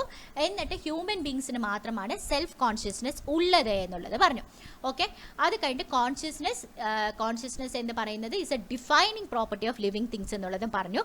സ്റ്റിൽ കോമ പേഷ്യൻറ്റ് വരുമ്പോഴത്തേക്കും still there is a question mark, he does not have self consciousness എന്നുള്ളത് നമ്മൾ പറഞ്ഞു. ഓക്കെ, ഇനി വലിയ വലിയ ക്ലാസ്സിൽ നമ്മൾ പോകുമ്പോഴത്തേക്കും പറയാം ലിവിങ് തിങ്സ് എന്ന് പറയുന്ന ഫിനോമിനൻ ഉണ്ടല്ലോ, it is because of the underlying interaction എന്ന് പറഞ്ഞു കഴിഞ്ഞാൽ എന്താണ്? അണ്ടർലൈങ് ഇൻട്രാക്ഷൻ എന്ന് പറഞ്ഞു കഴിഞ്ഞാൽ എന്താണ്? അതായത് ഇപ്പോൾ ടിഷ്യൂസ് എക്സിബിറ്റ് ചെയ്യുന്ന പ്രോപ്പർട്ടി എന്ന് പറയുന്നത് എവിടെ നിന്നാണ് വരുന്നത്? It is because of its constituent cell. Tissues എവിടെ നിന്നാണ് ഉണ്ടാവുന്നത്? സെല്ലിൽ നിന്നാണ് ഉണ്ടാവുന്നത്. സെൽസിൻ്റെ ഇൻറ്ററാക്ഷൻസും സെൽസിൻ്റെ പ്രോപ്പർട്ടിയും കാരണമാണ് മസിൽ ടിഷ്യൂ ആയിട്ട് പെർഫോം ചെയ്യുന്നത്. It is not because of a single cell, it is because of a group of cells which are interacting with each other. അപ്പോൾ സെല്ലുകൾ അണ്ടർലൈയിങ് ആയിട്ടുള്ള സാധനങ്ങളുടെ ഇൻട്രാക്ഷൻ, സെല്ലുകളുടെ ഇൻട്രാക്ഷൻ കാരണം ടിഷ്യൂസ് ഉണ്ടായി. ഇനി സെല്ലിൻ്റെ ബിഹേവിയർ എങ്ങനെയാണ്? It is because of the underlying interactions of the biomolecules within it. സെല്ലിൻ്റെ ഉള്ളിൽ ബയോമോളിക്യൂൾസ് ഉണ്ട്. അപ്പോൾ ആ ബയോമോളിക്യൂൾസ് തമ്മിൽ ഇൻട്രാക്ട് ചെയ്യുമ്പോഴാണ് സെല്ലായിട്ട് ബിഹേവ് ചെയ്യുന്നത്. അല്ലെങ്കിൽ ഓർഗനൽസിൻ്റെ ബിഹേവിയർ കാരണമാണ് സെല്ലായിട്ട്. അപ്പോൾ ഒന്ന് ആലോചിച്ച് നോക്കിയേ, ഉള്ളിൽ ഈ പറയുന്ന ബയോമോളിക്യൂൾസ് ആണെങ്കിലും കുറേ സാധനങ്ങളുണ്ട്, ഫോസ്ഫറസ് ഉണ്ട്, കാർബൺ ഉണ്ട്, ഹൈഡ്രജൻ ഉണ്ട്. അവരുടെ ഇൻട്രാക്ഷൻസ് കാരണമാണ് ബയോമോളിക്യൂൾസിൻ്റെ ബിഹേവിയർ ഉള്ളത്. ആ ബയോമോളിക്യൂൾസിൻ്റെ ബിഹേവിയർ കാരണമാണ് സെല്ലിൻ്റെ ബിഹേവിയർ ഉള്ളത്. ആ സെല്ല് ഇൻട്രാക്ട് ചെയ്യുമ്പോഴാണ് ടിഷ്യൂവിൻ്റെ ബിഹേവിയർ ഉള്ളത്. ആ ടിഷ്യൂവിൻ്റെ ഇൻട്രാക്ഷൻ കാരണമാണ് നമ്മുടെ ഹാർട്ട് ഓർഗനായിട്ട് പ്രവർത്തിക്കുന്നത്. ആ ഹാർട്ട്, ആ ലങ്സ്, ഈ പറയുന്ന ബ്രെയിന്, ഈ പറയുന്ന കയ്യും കാലും ഉള്ളത് കൊണ്ടാണ് മനുഷ്യനായിട്ട് പെരുമാറുന്നത്. സോ ലിവിങ് എന്ന് പറയുന്നത് it is a phenomenon because of the underlying interactions. മനസ്സിലായോ? ഓക്കെ, അപ്പോൾ properties of the tissues are not its own properties but the properties of the cells മാത്രമല്ല, സെൽസിൻ്റെ തന്നെ ഇൻട്രാക്ഷൻ കാരണമാണ് അത് നടക്കുന്നത്. ആൻഡ് സെല്ലിൻ്റെ പ്രോപ്പർട്ടി എന്ന് പറയുന്നത് സെൽ ഓർഗനൽസിൻ്റെ ഇൻട്രാക്ഷൻസ് കാരണവും അതേപോലെ അതിൻ്റെ മോളിക്കുലർ കോൺസ്റ്റിറ്റ്യൂഷൻ കാരണമാണ് സെല്ലുകളുടെ പ്രോപ്പർട്ടി കിട്ടുന്നത്. ഓക്കെ, ഇങ്ങനെ ഇൻട്രാക്ട് ചെയ്യുമ്പോഴാണ് this interaction result in emergent properties at a higher level of organization. അപ്പോൾ ഈ ഇൻട്രാക്ഷൻ വരുമ്പോൾ എന്താണ്? ഇതൊരു പുതിയ പ്രോപ്പർട്ടി പോലെ അങ്ങ് എമേർജ് ചെയ്ത് വരികയാണ് ചെയ്യുന്നത്. ഒന്ന് ആലോചിച്ച് നോക്കിയേ, ചുമ്മാ സെല്ലിൻ്റെ ബിഹേവിയർ എന്ന് പറയുന്നത് കുറേ സെല്ലുകൾ ഒന്നിച്ച് ഇൻട്രാക്ട് ചെയ്ത് വരുമ്പോൾ മസിൽ സെല്ലായിട്ട് വരാൻ പറ്റുന്നുണ്ട്, അല്ലെങ്കിൽ കംപ്ലീറ്റ്ലി ഡിഫറെൻറ്റ് സ്കെൽറ്റൽ സെല്ലായിട്ട് ഡിഫറെൻ്റ് ആയിട്ട് എമേർജ് ചെയ്ത് വരാൻ പറ്റുന്നുണ്ട്. It evolves into a higher function എന്ന് പറയാൻ. ഓക്കെ, അപ്പോൾ അതാണ് ലിവിങ് തിങ്സിൻ്റെ വേറൊരു ഇമ്പോർട്ടൻ്റ് ആയിട്ടുള്ള സാധനം. These interaction result in emergent property at a higher level of organisation. Higher level of organisation mean സെല്ലുകളുടെ interaction result in higher level of organisation, that is tissue level of organisation. Tissues interaction emerges to a organ level of evolution, organ level of എന്താ പറയുക, organisation എന്ന് പറയാം. Okay, അപ്പോൾ ഈ ഒരു സംഭവം എല്ലാ ലിവിങ് തിങ്സിനും ഉള്ളതാണ്. അതുകൊണ്ട് തന്നെ നമുക്ക് ലിവിങ് തിങ്സിനെ എന്ത് പറയാം? ലിവിങ് ഓർഗാനിസംസ് എന്ന് പറഞ്ഞാൽ സെൽഫ് റെപ്ലിക്കേറ്റിംഗ് ആണ്, ഇവോൾവിംഗ് ആണ്, and self regulating interactive systems capable of responding to external stimuli. അപ്പോൾ ടെക്സ്റ്റിലുള്ള സംഭവം ഞാൻ കാണിച്ചു തരാം, എന്താണ് ടെക്സ്റ്റിൽ പറഞ്ഞിരിക്കുന്നത് എന്നുള്ളത് കാണിച്ചു തരാം. ഓക്കെ, ഇത് നോക്കിക്കോ. So in higher classes you will come to know that all living phenomena are due to underlying interaction. Properties of tissues എന്ന് പറയുന്നത് അവരുടെ കോൺസ്റ്റിറ്റ്യുവൻറ്റ് സെൽസിൽ നിന്നാണ്. കോൺസ്റ്റിറ്റ്യുവൻറ്റ് സെൽസ് ചുമ്മാ ഇരിക്കുമ്പോൾ കിട്ടില്ല, മറിച്ച് അവരുടെ interaction among the constituent cells കാരണം.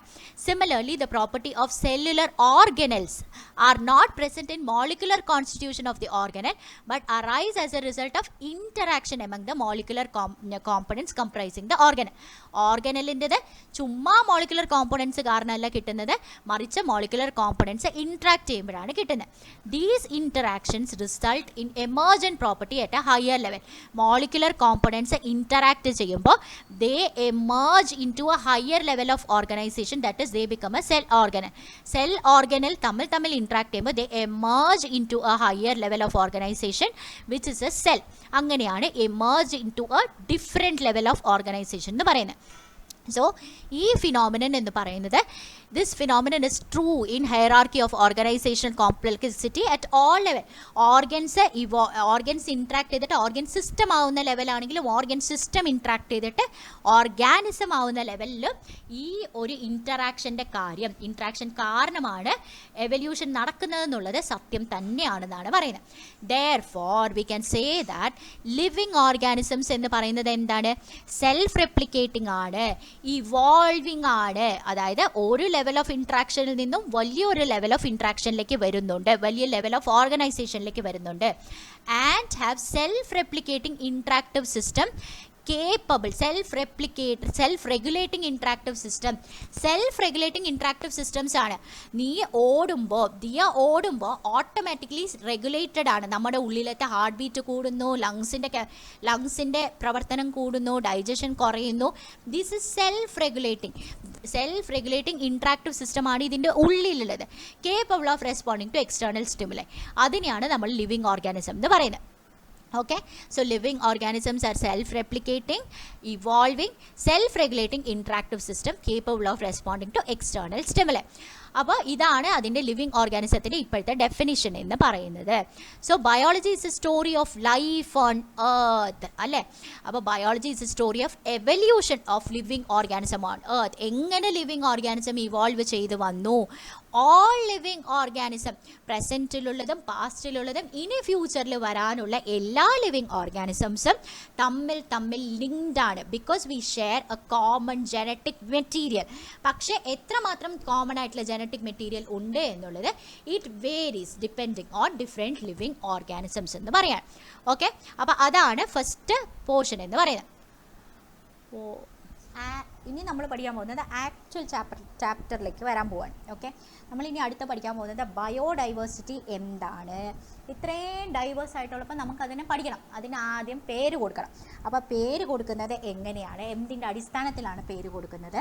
അടുത്തത് എന്താണ് ക്ലാസിഫിക്കേഷൻ, എങ്ങനെ നമ്മൾ ക്ലാസിഫൈ ചെയ്യുന്നു ഓരോന്നിനെ. ഓക്കെ, അതിനെ പറ്റിയിട്ടാണ് നമ്മൾ പഠിക്കാൻ പോകുന്നത്. അപ്പോൾ ഫസ്റ്റ് ആൻഡ് ഫോർമോസ്റ്റ് നമ്മൾ നോക്കിക്കഴിഞ്ഞാൽ കുറേ ടൈപ്പ് ഓഫ് ലിവിങ് ഓർഗാനിസംസ് ഉണ്ട് അല്ലേ. നമുക്ക് ചുറ്റും നോക്കിയാൽ ഇഷ്ടം പോലെ എന്താണ് വളരെ number of organisms is extremely huge.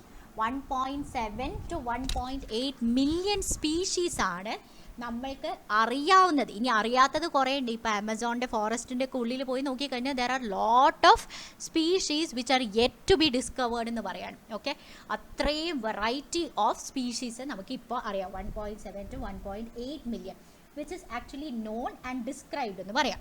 Okay, ഇതിനെയാണ് നമ്മൾ ബയോഡൈവേഴ്സിറ്റി എന്ന് പറയുന്നത്. Biodiversity means the diverse a lot of variety of organisms which exist which are present on earth. അതിനെയാണ് ബയോഡൈവേഴ്സിറ്റി എന്ന് പറയുന്നത്. Okay, number and type of organism which are present in earth is very diverse. Living ഓർഗാനിസത്തിനെ പറയുന്നതാണ് bio, വ്യത്യാസം എന്നുള്ളതിനെ പറയുന്നതാണ് diversity. അപ്പോൾ എന്താ പ്രശ്നം എന്ന് പറഞ്ഞു കഴിഞ്ഞാൽ, ഇവിടെ ഇപ്പോൾ തുളസി ഉണ്ടെന്ന് വിചാരിച്ചോ, ഇതേപോലെ അമേരിക്കയിലും തുളസി ഉണ്ടാവും. പക്ഷേ നമ്മൾ തുളസി എന്ന് പറയുക അമേരിക്കക്കാർ വേറെ എന്തെങ്കിലും വാക്കായിരിക്കും പറയുന്നത്. വേറെ എന്തെങ്കിലും വാക്കെന്ന് പറഞ്ഞു കഴിഞ്ഞാൽ അവർ പറയുന്നത് എന്തായിരുന്നു, മറ്റേ അപ്പോൾ അവർ പറയുന്നത് പാഴ്സ്ലി എന്നായിരിക്കും അവർ പറയുന്നത്. അപ്പം നമ്മൾ കേൾക്കുമ്പോഴത്തേക്കും പാഴ്സ്ലി ഇതെന്താ സാധനം, ഇപ്പോൾ ഈ പാസ്തയിലൊക്കെ പാഴ്സ്ലി ഇടണം. അപ്പം നമ്മുടെ തുളസി അതിനെയായിരിക്കും പറയുന്നത്. അവർ ഉണക്കി പൊടിച്ചിട്ട് പാഴ്സ്ലി എന്ന് പറഞ്ഞിട്ട് നമുക്ക് അതിൻ്റെ ട്രിപ്പിൾ റേറ്റിലായിരിക്കും അവർ വിൽക്കുന്നത്. നമുക്ക് ചുമ്മാ രാമ തുളസി എടുത്തിട്ട് രാമ തുളസി അതുപോലത്തെ വേറെ തുളസികൾ എടുത്തിട്ട് ഉണക്കി പൊടിച്ചുണ്ടാക്കാവുന്നതേ ഉണ്ടായിരുന്നുള്ളൂ. അപ്പോൾ ഒരേ സാധനത്തിനെ തന്നെ പല രീതിയിലായിരിക്കും പേര് ലോക്കലിന്. ഇപ്പം നമ്മൾ പനിക്കൂർക്ക എന്ന് പറയുന്ന സാധനമുണ്ട്, അതിനെ തന്നെ കർപ്പൂരവള്ളി എന്ന് പറയും. അതിനെ തന്നെ വേറെ പേരുകൾ വെച്ചിട്ട് പല പേരുകളും വെച്ചിട്ട് ഒരേ സാധനത്തിനെ തന്നെ പറയുന്നുണ്ട്. So in order to avoid confusion എല്ലാ ഓർഗാനിസത്തിനും ഒരു പേര് വെച്ചിട്ട് throughout the world refer ചെയ്യണം അല്ലേ.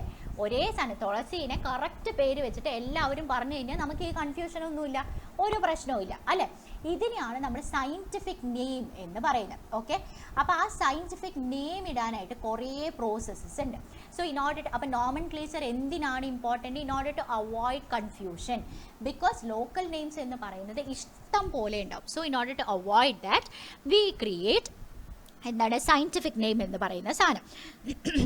സോ ഈ സയൻറ്റിഫിക് നെയിം നമ്മൾ കൊടുക്കണം എന്നുണ്ടെങ്കിൽ സയൻറ്റിഫിക് നെയിം കൊടുക്കാനായിട്ട് ആദ്യം ഈ ജീവിനെ അല്ലെങ്കിൽ ഈ ചെടിയെ കറക്റ്റായിട്ട് ഐഡൻറ്റിഫൈ ചെയ്യണം. ഇപ്പം പശുവിന്, ഇപ്പം സേ ഫോർ എക്സാമ്പിൾ മാങ്ങയുടെ പേരെന്ന് പറയുന്നത് മാൻജിഫെറ ഇൻഡിക്ക എന്നാണ് അതിൻ്റെ പേര്. പക്ഷെ മാൻജിഫെറ ഇൻഡിക്കേനെ ഇപ്പം നമ്മളിവിടെ മാങ്ങ കണ്ടു, നമുക്ക് ഇന്ത്യക്കാർക്ക് മാങ്ങ ഒരു ഇഷ്യൂവേ അല്ല.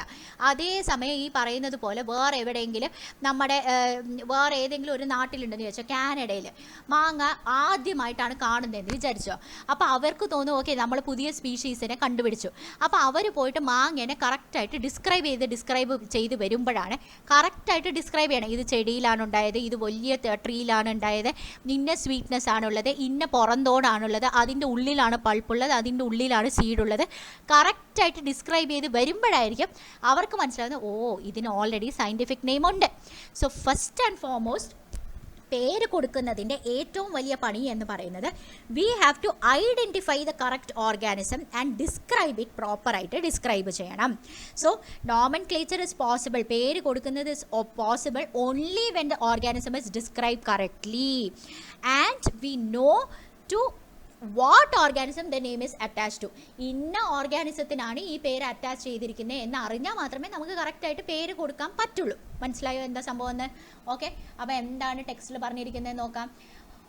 Okay, as stated earlier, there are millions of plants and animals in the world. We know that plants and animals in our own area by their local names. Local name വെച്ചിട്ടാണ് അറിയുന്നത്. പക്ഷെ ലോക്കൽ നെയിംസ് ഓരോ സ്ഥലത്തിനനുസരിച്ചും ഓരോ within the country also it is different. ഇവിടെ ഞാൻ പറയുന്ന കർപ്പൂരവള്ളി നീ പറയുന്ന പനിക്കൂർക്കയും സെയിം ആണെന്ന് മനസ്സിലാക്കി വരാൻ നമുക്ക് ഒരു 20 വർഷം വേണ്ടി വന്നു അല്ലേ. അപ്പോൾ probably you would recognize the confusion. അപ്പോൾ കുറേ കൺഫ്യൂഷൻ ഉണ്ട്, അത് അവോയ്ഡ് ചെയ്യാനാണ് നമ്മൾ നെയിമിനെ സ്റ്റാൻഡർഡൈസ് ചെയ്യുന്നത്. ഓക്കെ, അപ്പോൾ സെയിം നെയിം വെച്ചിട്ട് ത്രൂ ഔട്ട് ദ വേൾഡ് ആ ഓർഗാനിസത്തിന് അറിയാൻ പറ്റും. ഈ പ്രോസസ്സിനെയാണ് നമ്മൾ നോമൻക്ലേച്ചർ എന്ന് പറയുന്നത്. So obviously nomenclature or naming എപ്പോഴാണ് പോസിബിൾ? ഓർഗാനിസത്തിനെ കറക്റ്റായിട്ട് ഡിസ്ക്രൈബ് ചെയ്യണം ആൻഡ് ഏത് ഓർഗാനിസത്തിനാണ് ഈ പേര് കൊടുത്തിരിക്കുന്നത് എന്നറിയണം.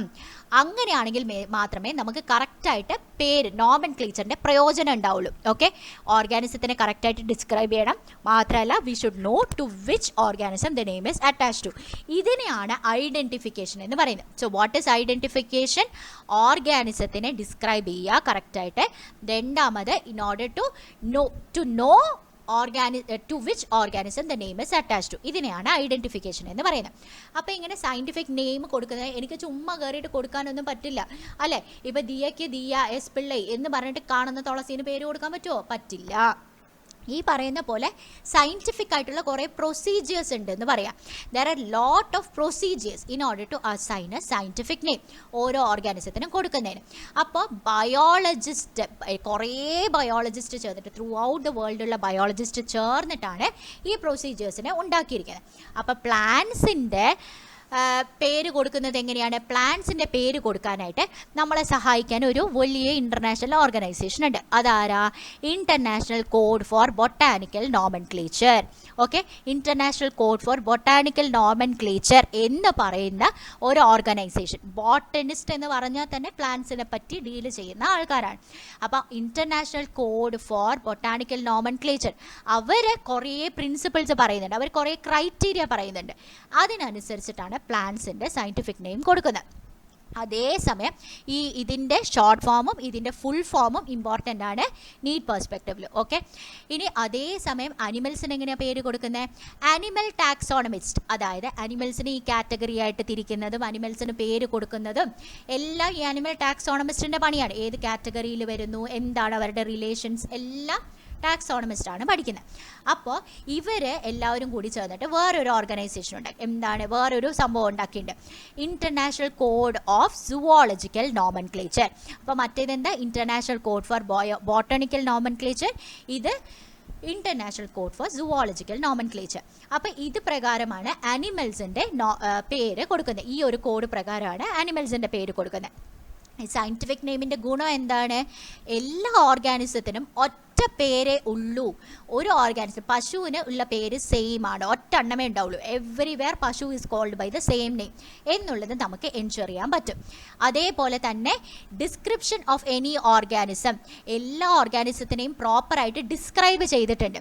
സോ ഇങ്ങനെ പ്രോപ്പറായിട്ട് ഡിസ്ക്രൈബ് ചെയ്യുമ്പോൾ ഈ ലോകത്തുള്ള എല്ലാ ആൾക്കാർക്കും പുതിയതായിട്ട് ഒരു ഓർഗാനിസത്തിനെ കാണുമ്പോൾ അതിൻ്റെ ഡിസ്ക്രിപ്ഷൻ എങ്ങനെ ചെയ്യണം എന്ന് അറിയുന്നുണ്ടാവും. ഓക്കെ, അപ്പോൾ ആ ഡിസ്ക്രിപ്ഷൻ വെച്ച് പോകുമ്പോൾ okay we can come to a proper name എന്ന് പറയാൻ. Okay, description of any organism should enable the people in any part of the world to arrive at the same name. അപ്പോൾ same നെയിമിലേക്ക് arrive ചെയ്യാൻ പറ്റണം, depending on the description of the organism എന്ന് പറയാം. So they also ensure that such a name has not been used for any other organism. അപ്പോൾ ഈ particular nomenclature ചെയ്യുന്ന രീതി പ്രകാരം എന്താണ്, ഈ ഓർഗാനിസം ഇങ്ങനെ ഡിസ്ക്രൈബ് ചെയ്ത് വരുമ്പോഴത്തേക്കും വേറെ ഏതെങ്കിലും ഓർഗാനിസത്തിന് കൊടുത്തിരിക്കുന്ന പേര് ഇതിനും കൂടി ഇടാൻ പാടില്ല. സോ യുണീക്ക് ആയിട്ടുള്ള നെയിം തന്നെ വരണം എന്നുള്ളത് എൻഷുറും കൂടി ചെയ്യണം. അപ്പോൾ നമ്മൾ എന്താ പഠിച്ചത്? ബയോഡൈവേഴ്സിറ്റി ഉണ്ടെന്ന് പഠിച്ചു. 1.7 to 1.8 മില്യൺ ആയിട്ടുള്ള ഓർഗാനിസംസ് ഉണ്ടെന്ന് പഠിച്ചു.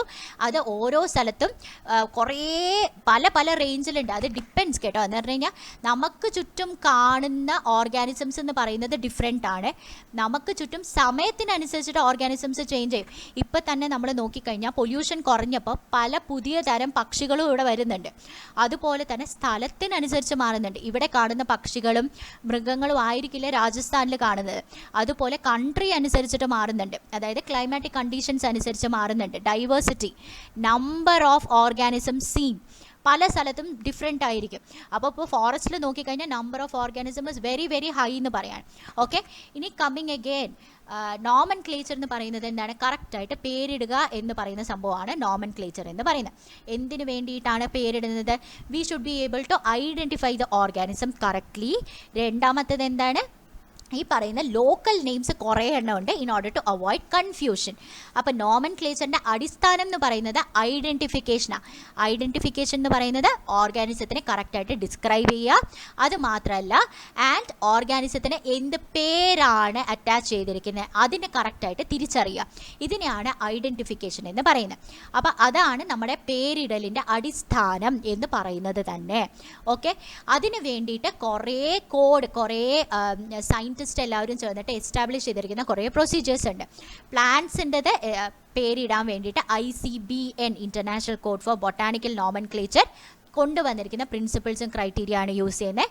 അതേസമയം ICEZN international code for zoological nomenclature ആണ് നമ്മുടെ അനിമൽ ടാക്സോണമിസ്റ്റ് ഇവോൾവ് ചെയ്തിരിക്കുന്ന code in order to name the animals. Okay, അപ്പോൾ ഇങ്ങനെ സയൻറ്റിഫിക് നെയിം വന്നപ്പോൾ എന്താണ് ഒരു ഗുണം?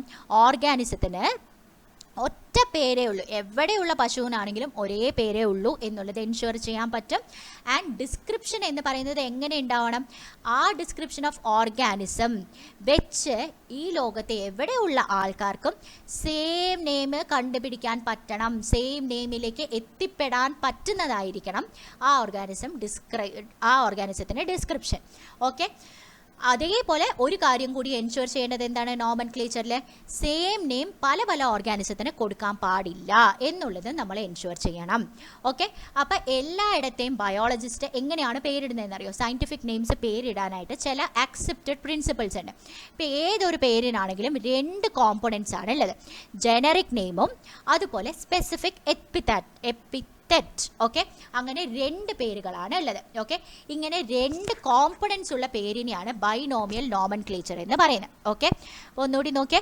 ബയോഡൈവേഴ്സിറ്റി പറഞ്ഞു, nomenclature to avoid confusion created by local name, to have a standard name so that it is known by same name through all. Nomenclature process of nomenclature is a process of standardising name of all organism. അതാണ് നോട്ടിലുള്ളത്. Nomenclature എപ്പോഴാണ് possible? Only when identification is done. എന്നുള്ളത് നമ്മൾ പറഞ്ഞു. Naming plants and അനിമൽസിൻ്റെ കാര്യം നമ്മൾ നോക്കി. Scientific names ഉള്ളതിൻ്റെ പ്രയോജനങ്ങളാണ് നമ്മൾ നോക്കിയത് ഇവിടെ ഇട്ടിരിക്കുന്നത്. നോ കമ്മിങ് അഗെയിൻ, നെയിമിന് സയൻറ്റിഫിക് നെയിമിന് 2 കോമ്പണൻസ് ആണുള്ളത്, ജനറിക് നെയിമും സ്പെസിഫിക് എപ്പിത്തറ്റ്. ഇത് 2 ഉള്ളത് കൊണ്ട് ഇതിനെ ബൈനോമിയൽ നോമൻക്ലേച്ചർ എന്നാണ് പറയുന്നത്. അപ്പോൾ ഇത് ആരാ പറഞ്ഞത് ബൈനോമിയൽ നോമൻക്ലേച്ചർ പ്രകാരം ചെയ്യണം എന്ന്? കാർലസ് ലിന്നേസ് എന്ന് പറയുന്ന സയൻറ്റിസ്റ്റാണ് പറഞ്ഞത്. നമുക്ക് 2 പേരുകൾ ഉള്ള സംഭവമാണ് വേണ്ടത്. കാർലസ് ലിന്നേസ് ആണ് ബൈനോമിയൽ നോമൻക്ലേച്ചർ കൊണ്ടുവന്നത്. ഇമ്പോർട്ടൻ്റ് ആണ് നീറ്റ് പെർസ്പെക്റ്റീവിൽ. ഓക്കെ, അപ്പോൾ ഈ സംഭവം എങ്ങനെയാണെന്നുള്ളത് നമുക്ക് നോക്കാം. സയൻറ്റിഫിക് നെയിംസിനെ നമുക്ക് കുറേ കൂടി ബെറ്റർ ആയിട്ട് ഇങ്ങനെ എഴുതുമ്പോഴത്തേക്ക് അണ്ടർസ്റ്റാൻഡ് ചെയ്യാൻ പറ്റും. നോക്കിയേ, മാംഗോ എന്ന് പറയുന്നതിൻ്റെ സയൻറ്റിഫിക് നെയിം എന്താണ്? മാൻജിഫെറ ഇൻഡിക്ക. മാൻജിഫെറ എന്ന് പറയുന്നത് ജീനസ് നെയിമാണ്. ജീനസ് എന്താണെന്ന് നമ്മൾ നോക്കും, 9th സ്റ്റാൻഡേർഡിൽ ഓൾറെഡി നോക്കിയതാണ്. ജീനസ് നെയിമാണ്. ജീനസ് ഇപ്പോൾ മനസ്സിലായില്ലെങ്കിൽ കുഴപ്പമില്ല, താഴോട്ട് പോകുമ്പോൾ മനസ്സിലാവും. ഇൻഡിക്ക എന്ന് പറയുന്നത് സ്പെസിഫിക് എപ്പിത്തറ്റ് അല്ലെങ്കിൽ സ്പീഷീസ് നെയിമിനെയാണ് ഇൻഡിക്ക റെഫർ ചെയ്യുന്നത്. ഓക്കെ, അതേപോലെ കുറേ നെയിംസ് നമ്മൾ ഇനി അങ്ങോട്ട് പഠിക്കാൻ പോകുന്നുണ്ട്. ഓക്കെ, അങ്ങനെ മാംഗോൻ്റെ സയൻറ്റിഫിക് നെയിം എന്ന് പറയുന്നത് മാൻജിഫെറ ഇൻഡിക്ക. മാൻജിഫെറ മീൻസ് ജീനസ്, ഇൻഡിക്ക മീൻസ് സ്പീഷീസ്. ഓക്കെ, അപ്പോൾ സാധാരണഗതിയിൽ നെയിംസ് എല്ലാം ഉണ്ടല്ലോ ലാറ്റിൻ നെയിം ആയിരിക്കും എന്ന് പറയുകയാണെ. അപ്പോൾ കുറച്ച് ഒരു റൂൾസ് ഉണ്ട് എങ്ങനെയാണ് നമ്മൾ ഈ നെയിം ഇടുന്നതെന്നുള്ളതിന് കുറച്ച് റൂൾസ് ഉണ്ട്. അപ്പോൾ first and foremost, biological names generally ലാറ്റിനിലായിരിക്കും. ബയോളജിക്കൽ നെയിംസ് ജനറലി ലാറ്റിനിലായിരിക്കും ബയോളജിക്കൽ നെയിംസ് ഉണ്ടാവുന്നത്. മാത്രമല്ല, നോക്കിക്കോ ഒരു സെക്കൻഡ്,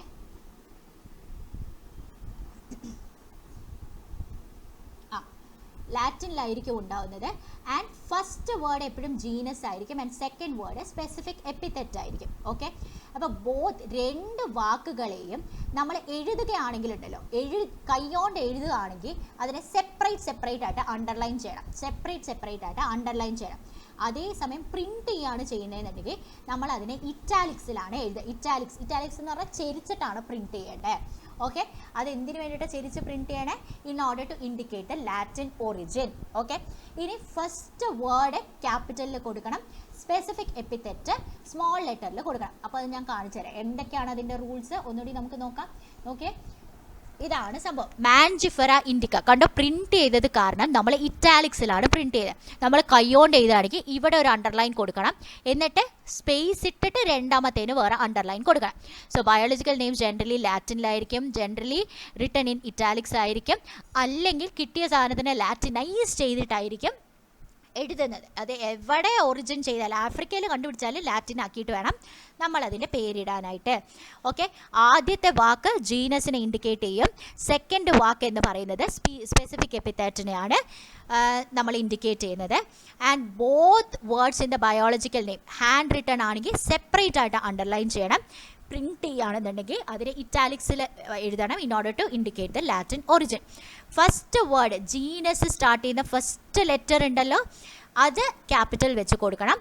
ബാക്കി എല്ലാം സ്മോൾ ലെറ്റർ വെച്ചിട്ട് ഇൻഡിക്കേറ്റ് ചെയ്യണം. ഇൻക്ലൂഡിങ് സ്പെസിഫിക് എപ്പിത്തറ്റിൻ്റെ സ്റ്റാർട്ടിങ് ഉൾപ്പെടെ സ്മോൾ ലെറ്ററിലായിരിക്കണം ഇൻഡിക്കേറ്റ് ചെയ്യേണ്ടത്. ഓക്കെ, അപ്പോൾ ഇനി എങ്ങാനും അത് കണ്ടുപിടിച്ച ആൾ, നെയിം ഓഫ് ദി ഓത്തർ, ഇത് കണ്ടുപിടിച്ച പേരിട്ട ആൾക്ക് അങ്ങയുടെ പേര് വരണം എന്ന് ആഗ്രഹമുണ്ടെങ്കിൽ ഈ ഒരു പേരിൻ്റെ അവസാനം കൊണ്ടുപോയിട്ട് അബ്രിവേറ്റഡ് ആയിട്ട് കുഞ്ഞതായിട്ട് അങ്ങയുടെ പേര് കൊടുക്കാം. ഓക്കെ, അപ്പോൾ മാൻജിഫെറ ഇൻഡിക്ക ഇസ് ഡിസ്ക്രൈബ്ഡ് ബൈ ലിൻ എന്ന് പറയുന്നത് is a short form of Linnaeus എന്ന് പറയാണ്. ഓക്കെ, അങ്ങനെ നമുക്ക് ഇൻഡിക്കേറ്റ് ചെയ്ത് കൊടുക്കാം. ഓക്കെ, അപ്പോൾ ഇതാണ് നോമൻക്ലേച്ചർ. അപ്പം ബയോഡൈവേഴ്സിറ്റി കഴിഞ്ഞു, പേരിടുന്നതിൻ്റെ ആവശ്യം കഴിഞ്ഞു, പേരിടുന്നതിൻ്റെ റൂൾസ് കഴിഞ്ഞു, പേരിടാൻ ഹെൽപ്പ് ചെയ്യുന്ന ഓർഗനൈസേഷൻസ് കഴിഞ്ഞു. ഇനി നമ്മൾ നോക്കുന്നത് ക്ലാസിഫിക്കേഷൻ്റെ കാര്യം. അപ്പോൾ ക്ലാസിഫൈ ചെയ്യുന്നതിൻ്റെ ആവശ്യം എന്താണ്? ഫസ്റ്റ് വൺ, ക്ലാസിഫിക്കേഷൻ എന്ന് പറഞ്ഞു കഴിഞ്ഞാൽ ഇത്രയും ഓർഗാനിസത്തിനെ പഠിക്കുക എന്ന് പറഞ്ഞു കഴിഞ്ഞാൽ ഭയങ്കര ബുദ്ധിമുട്ടാണ് അല്ലേ. കുറേ ഓർഗാനിസംസ് ഉണ്ട്. അതുകൊണ്ട് തന്നെ എന്തെങ്കിലും ഒരു ടെക്നിക്ക് ഉണ്ടാവണം ഇവരെ ഗ്രൂപ്പ് ചെയ്തിട്ട് പഠിക്കുക. ഇപ്പോൾ നോക്കിയേ, നിങ്ങളുടെ 11ാം ക്ലാസ്സിൻ്റെ എല്ലാ പിള്ളേരെയും നമ്മൾ പഠിക്കുക എന്ന് പറഞ്ഞു കഴിഞ്ഞാൽ ഭയങ്കര ബുദ്ധിമുട്ടാണ്. അപ്പോൾ നിങ്ങളുടെ പെൺകുട്ടികളെ സെപ്പറേറ്റ് ആയിട്ട് പഠിച്ചു, നിങ്ങളുടെ ആൺകുട്ടികളെ സെപ്പറേറ്റ് ആയിട്ട് പഠിച്ചു, അതല്ല വേറെ എന്തെങ്കിലും നോക്കണം, വേറെ എന്തെങ്കിലും ബാക്ക്ഗ്രൗണ്ട്, നല്ലോണം കളിക്കുന്നവരെ സെപ്പറേറ്റ് ആയിട്ട് പഠിച്ചു, അതേസമയം പഠിക്കുന്ന വിഭാഗം, അതേ ബാങ്ക് ഉദ്യോഗസ്ഥരുടെ മക്കൾ എങ്ങനെയാണ് അത് വേറെ ഗ്രൂപ്പിൽ പഠിച്ചു. കണ്ടോ, പല ഗ്രൂപ്പുകൾ നമ്മൾ ഉപയോഗിക്കുന്നുണ്ടെന്ന് പറയാം. അപ്പോൾ മനുഷ്യരിൽ തന്നെ പിള്ളേരെ കുറിച്ച് പഠിക്കണം എന്നുണ്ടെങ്കിൽ നമുക്ക് ജില്ലകളെ പറ്റിയിട്ട്, ജില്ലയിലുള്ള സ്കൂൾസിനെ പറ്റി പഠിക്കാം, സ്കൂളിലെ തന്നെ ഓരോരോ സ്റ്റാൻഡേർഡിനെ പറ്റി പഠിക്കാം. Now we are assigning different categories. So classification is important. Classification എന്ന് പറയുന്നത് എന്താണ്? ക്ലാസിഫിക്കേഷൻ എന്ന് പറഞ്ഞാൽ എല്ലാ ലിവിങ് ഓർഗാനിസത്തിനെയും നമ്മൾ ഗ്രൂപ്പ് ചെയ്യാൻ. എങ്ങനെ ഗ്രൂപ്പ് ചെയ്യും? എന്തെങ്കിലും ഒബ്സർവബിൾ ക്യാരക്ടറിസ്റ്റിക്സ് ഉണ്ടാവും. ഓക്കെ, 3 പെയർ ഓഫ് കാലുകളുള്ള എല്ലാ ജീവികളും എന്ന് പറഞ്ഞാൽ ഒരു ക്ലാസിഫിക്കേഷൻ്റെ ഗ്രൂപ്പ് ഉണ്ട്. ഓക്കെ, ക്ലാസിഫിക്കേഷൻ്റെ കാറ്റഗറി ഉണ്ട്. ഒബ്സർവബിൾ ക്യാരക്ടറിസ്റ്റിക് ആണ്, അതിനനുസരിച്ചിട്ട് നമ്മൾ ക്ലാസിഫൈ ചെയ്ത് പോവാൻ. ഇപ്പം നിനക്ക് തന്നെ പട്ടി എന്ന് പറഞ്ഞു കഴിഞ്ഞാൽ പട്ടിയുടെ കാര്യമായിരിക്കും തലയിൽ വരുന്നത്, മറിച്ച് പൂച്ചയുടെ കാര്യമല്ല വരുന്നത്. മനസ്സിലായോ? അപ്പോൾ പട്ടി ഹാസ് സം റെക്കഗ്നൈസബിൾ ക്യാരക്ടറിസ്റ്റിക്സ്. അപ്പോൾ പട്ടി, ഡോഗ് എന്ന് പറയുന്നത് is A category. Okay, is A category എന്ന് പറയാം. അപ്പോൾ ഇൻസെക്റ്റ് എന്ന് പറയുന്നതും ഒരു കാറ്റഗറിയാണ്. അപ്പോൾ പട്ടിയുടെ ഉള്ളിൽ തന്നെ Alsatian is A separate category. മനസ്സിലായോ? അങ്ങനെ അതേപോലെ Pomeranian is A different category. അതേസമയം മാമൽസ് എന്ന് പറഞ്ഞു കഴിഞ്ഞാലോ, മാമൽസ് എന്ന് പറഞ്ഞു കഴിഞ്ഞാൽ പാല് കൊടുക്കുന്നവർ കുറേ ഉണ്ട്. പുറത്ത് ചെവി ഉണ്ടാവും. നമ്മുടെ ബാറ്റ് എന്ന് പറയുന്നത് മാമലാണ്, പുറത്ത് ചെവി ഉണ്ടാവും, ബോഡിയിൽ ഹെയർ ഉണ്ടാവും. അങ്ങനെ പല ക്യാരക്ടറിസ്റ്റിക്സും വരും എന്ന് പറയാം. അപ്പോൾ അതേപോലെ പ്ലാന്റ്സിലും ഉണ്ട്. വീറ്റിൻ്റെ ചെടി, വീറ്റ്, ഗോതമ്പിൻ്റെ ചെടി എന്ന് പറഞ്ഞാൽ ഗോതമ്പിൻ്റെ ചെടിയായിരിക്കും നമ്മുടെ മനസ്സിൽ വരുന്നത്. റൈസിൻ്റെ ചെടിയാണ് മനസ്സിൽ വരുന്നത്. All these things are categories എന്ന് പറയാം. അതുകൊണ്ട് തന്നെ ഡോഗ്സ് ആണെങ്കിലും കാറ്റ് ആണെങ്കിലും മാമൽസ് ആണെങ്കിലും വീറ്റ് ആണെങ്കിലും റൈസ് ആണെങ്കിലും plant is also a category. Plant എന്ന് പറയുമ്പോൾ പച്ച കളറിലുള്ള സാധനം മനസ്സിൽ വരും. It has some characteristics through which we can identify that, അല്ലേ? അതിനെയാണ് പ്ലാന്റ്സ്, ആനിമൽസ് എല്ലാം കൺവീനിയൻറ്റ് കാറ്റഗറീസ് ആണ് in order to group these things. Okay, in order to group the living organisms. Okay, അങ്ങനെ ഈ കാറ്റഗറീസിൻ്റെ പേരാണ് ടാക്സ എന്ന് പറയുന്നത്. Taxa is the category, scientific name for കാറ്റഗറിനാണ് ടാക്സ എന്ന് പറയുന്നത്. അപ്പോൾ ക്ലാസിഫിക്കേഷൻ എന്തിനാണ് ചെയ്യുന്നത്? To study the living organism by grouping based on observable characteristic. കാറ്റഗറിയുടെ പേര് ടാക്സ. ഓക്കെ, ഈ ടാക്സ എന്ന് പറയുന്നത് എന്തിനെ ഇൻഡിക്കേറ്റ് ചെയ്യുന്നത്? Category at various level. നമ്മൾ നേരത്തെ പറഞ്ഞില്ലേ, പെൺകുട്ടി എന്ന് പറയുന്നത് ഒരു ലെവൽ, പെൺകുട്ടി 16 വയസ്സ് അടുത്ത ലെവൽ, 16 വയസ്സുള്ള പെൺകുട്ടി തിരുവനന്തപുരം ജില്ലയിലുള്ളത് അടുത്ത കാറ്റഗറി.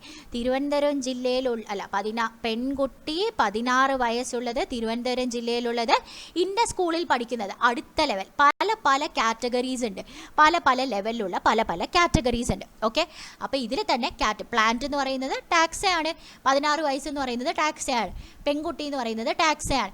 പല പല ലെവലിലുള്ള ടാക്സ തന്നെയാണെന്ന് പറയാം. ഓക്കെ, അപ്പോൾ ടാക്സോണമി എന്ന് പറയുന്നത് എന്താണ്? ടാക്സ അനുസരിച്ചിട്ട് ഓർഗാനിസത്തിനെ ക്ലാസിഫൈ ചെയ്യാം. ക്ലാസിഫിക്കേഷൻ ഓഫ് ടാക്സ അനുസരിച്ചിട്ടല്ല, ക്യാരക്ടറിസ്റ്റിക്സ് അനുസരിച്ചിട്ട് ഓർഗാനിസത്തിനെ ക്ലാസിഫൈ ചെയ്യുക. അപ്പോൾ പല പല ക്യാരക്ടറിസ്റ്റിക്സ് ഉണ്ട്.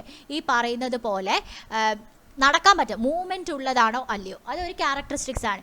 എത്ര കാലുണ്ട്, അതൊരു ക്യാരക്ടറിസ്റ്റിക്സ് ആണ്. അതിൻ്റെ റീപ്രൊഡക്ഷൻ എങ്ങനെയാണ്, അതൊരു ക്യാരക്ടറിസ്റ്റിക്സ് ആണ്. ക്യാരക്ടറിസ്റ്റിക്സ് അനുസരിച്ചിട്ട് നമ്മുടെ ഓർഗാനിസം ക്ലാസിഫൈ ചെയ്തിട്ട് ഓരോരോ കാറ്റഗറിയിൽ പിടിച്ച് കയറ്റും, ഓരോരോ ടാക്സയിൽ ആക്കും. Classification of organism to different taxa എങ്ങനെയാണ്? Based on their characteristic. അതിനെയാണ് ടാക്സോണമി എന്ന് പറയുന്നത്. അപ്പോൾ ടാക്സോണമിക്കൽ സ്റ്റഡി എന്ന് പറയുന്നത് എന്തിനെയൊക്കെ ഇൻക്ലൂഡ് ചെയ്യുന്നതെന്ന് അറിയാമോ? ഈ ടാക്സോണമിക്കൽ സ്റ്റഡി എന്ന് പറഞ്ഞു കഴിഞ്ഞാൽ അതിൻ്റെ ബേസിസ് എന്ന് പറഞ്ഞു കഴിഞ്ഞാൽ എക്സ്റ്റേണൽ സ്ട്രക്ചർ എന്താണ്, ഇൻറ്റേർണൽ സ്ട്രക്ചർ എന്താ, സെല്ലിൻ്റെ സ്ട്രക്ചർ എന്താണ്, അവരെങ്ങനെയാണ് ഡെവലപ്പ് ചെയ്ത് വരുന്നത്, ഡെവലപ്മെൻറ്റൽ പ്രോസസ്സ്, എവല്യൂഷണറി ഡെവലപ്മെൻറ്റ് എങ്ങനെയാണ് നടക്കുന്നത്, ഡെവലപ്മെൻറ്റ് പ്രോസസ്സ് എങ്ങനെയാണ്. അത് മാത്രമല്ല, രണ്ടെണ്ണമുണ്ട്. എവല്യൂഷണറി ഡെവലപ്മെൻറ്റ് എങ്ങനെയാണ് നടക്കുന്നത്, അതുപോലെ തന്നെ ഇനി ഒരെണ്ണമുള്ളത് നമ്മുടെ എംബ്രിയോണിക് ഡെവലപ്മെൻറ്റ് എങ്ങനെയാണ് നടക്കുന്നത്. അതും വലിയൊരു ഇമ്പോർട്ടൻറ്റ് ഭാഗമാണ്. എംബ്രിയോയിൽ എത്ര ലെയേഴ്സ് ഉണ്ട്, അതും വലിയൊരു ഇമ്പോർട്ടൻറ്റ് ഭാഗമാണ്. So external and internal structure of cell, developmental process, ecological information of the organism എവിടെയാണ്, അതിൻ്റെ ചുറ്റുപാടുകൾ എങ്ങനെയൊക്കെയാണ്, അതാണ് എക്കോളജിക്കൽ. ഇതെല്ലാം ടാക്സോണമിയുടെ ബേസിസ് ആണ്, മോഡേൺ ടാക്സോണമിക് സ്റ്റഡീസിൻ്റെ ബേസിസ് ആണ്. ഓക്കെ, അതുപോലെ നമുക്ക് ടാക്സോണമിക്കൽ സ്റ്റഡീസിൻ്റെ ബേസിസാണ് ഈ പറയുന്ന സാധനങ്ങൾ മുഴുവൻ. ഇതല്ലാതെ തന്നെ ടാക്സോണമി, അതായത് ഇങ്ങനെ ക്യാരക്ടറിസ്റ്റിക്സ് പ്രകാരം നമ്മൾ കാറ്റഗറീസ് ആയിട്ട് തിരിക്കുന്നതിൻ്റെ ബേസിസ് എന്താണെന്നറിയോ? First one characterization. ക്യാരക്ടറൈസേഷൻ എന്ന് പറഞ്ഞാൽ ഒരു ഓർഗാനിസത്തിൻ്റെ എന്തൊക്കെ ക്യാരക്ടേഴ്സ് ഉണ്ടെന്ന് ഐഡൻറ്റിഫൈ ചെയ്യാം. അടുത്തത് ഐഡൻറ്റിഫിക്കേഷൻ, ഒരു ഓർഗാനിസത്തിനെ കറക്റ്റായിട്ട് ഐഡൻറ്റിഫൈ ചെയ്യുക. അടുത്തത് എന്താണ്, അത് ഇമ്പോർട്ടൻ്റ് ആണ് മോളെ. ക്ലാസിഫിക്കേഷൻ എന്ന് പറഞ്ഞു കഴിഞ്ഞാൽ ഈ ഓർഗാനിസം ഏത് കാറ്റഗറിയിലേക്ക് പോവും എന്നുള്ള, ഏത് ഗ്രൂപ്പിലേക്ക് പോകുന്ന ഐഡൻറ്റിഫൈ ചെയ്യുക. ആൻഡ് നോമൻക്ലേച്ചർ, കറക്റ്റായിട്ട് പേര് കൊടുക്കുക. ഇത്രയും സംഭവങ്ങളാണ് basis to taxonomy. Characterization, identification, classification, nomenclature, ഇത്രയും സംഭവങ്ങളാണ് ബേസിസ് ടു ടാക്സോണമി എന്ന് പറയുന്നത്. അപ്പോൾ ടാക്സോണമി എന്ന് പറഞ്ഞാൽ പുതിയ സാധനമൊന്നുമല്ല. പണ്ട് തൊട്ടേ മനുഷ്യർ ടാക്സോണമി, അതായത് കാറ്റഗറീസ് ആയിട്ട് സ്പ്ലിറ്റ് ചെയ്തിട്ടുണ്ട്. അതെങ്ങനെയാണ്, ഓരോ ഓർഗാനിസത്തിനെയും കാറ്റഗറീസ് ആക്കിയിട്ടുണ്ട്. മെഡിസിനൽ പ്ലാന്റ്സ്, പണ്ടുള്ള ആൾക്കാർ നോക്കിക്കഴിഞ്ഞ് കഴിഞ്ഞാൽ അവർ മെയിൻലി ഓർഗാനിസം നമുക്ക് എങ്ങനെയാണ് പ്രയോജനപ്പെടുന്നത് എന്നുള്ളത് വെച്ചിട്ടാണ് നമ്മൾ നോക്കുന്നത്. അപ്പോൾ മോസ്റ്റ് ഓഫ് ദ ക്ലാസിഫിക്കേഷൻ എന്ന് പറയുന്നത് അവരുടെ ഉപയോഗത്തിനനുസരിച്ചിട്ടായിരിക്കും ആ ക്ലാസിഫിക്കേഷൻ ഉണ്ടാവുക.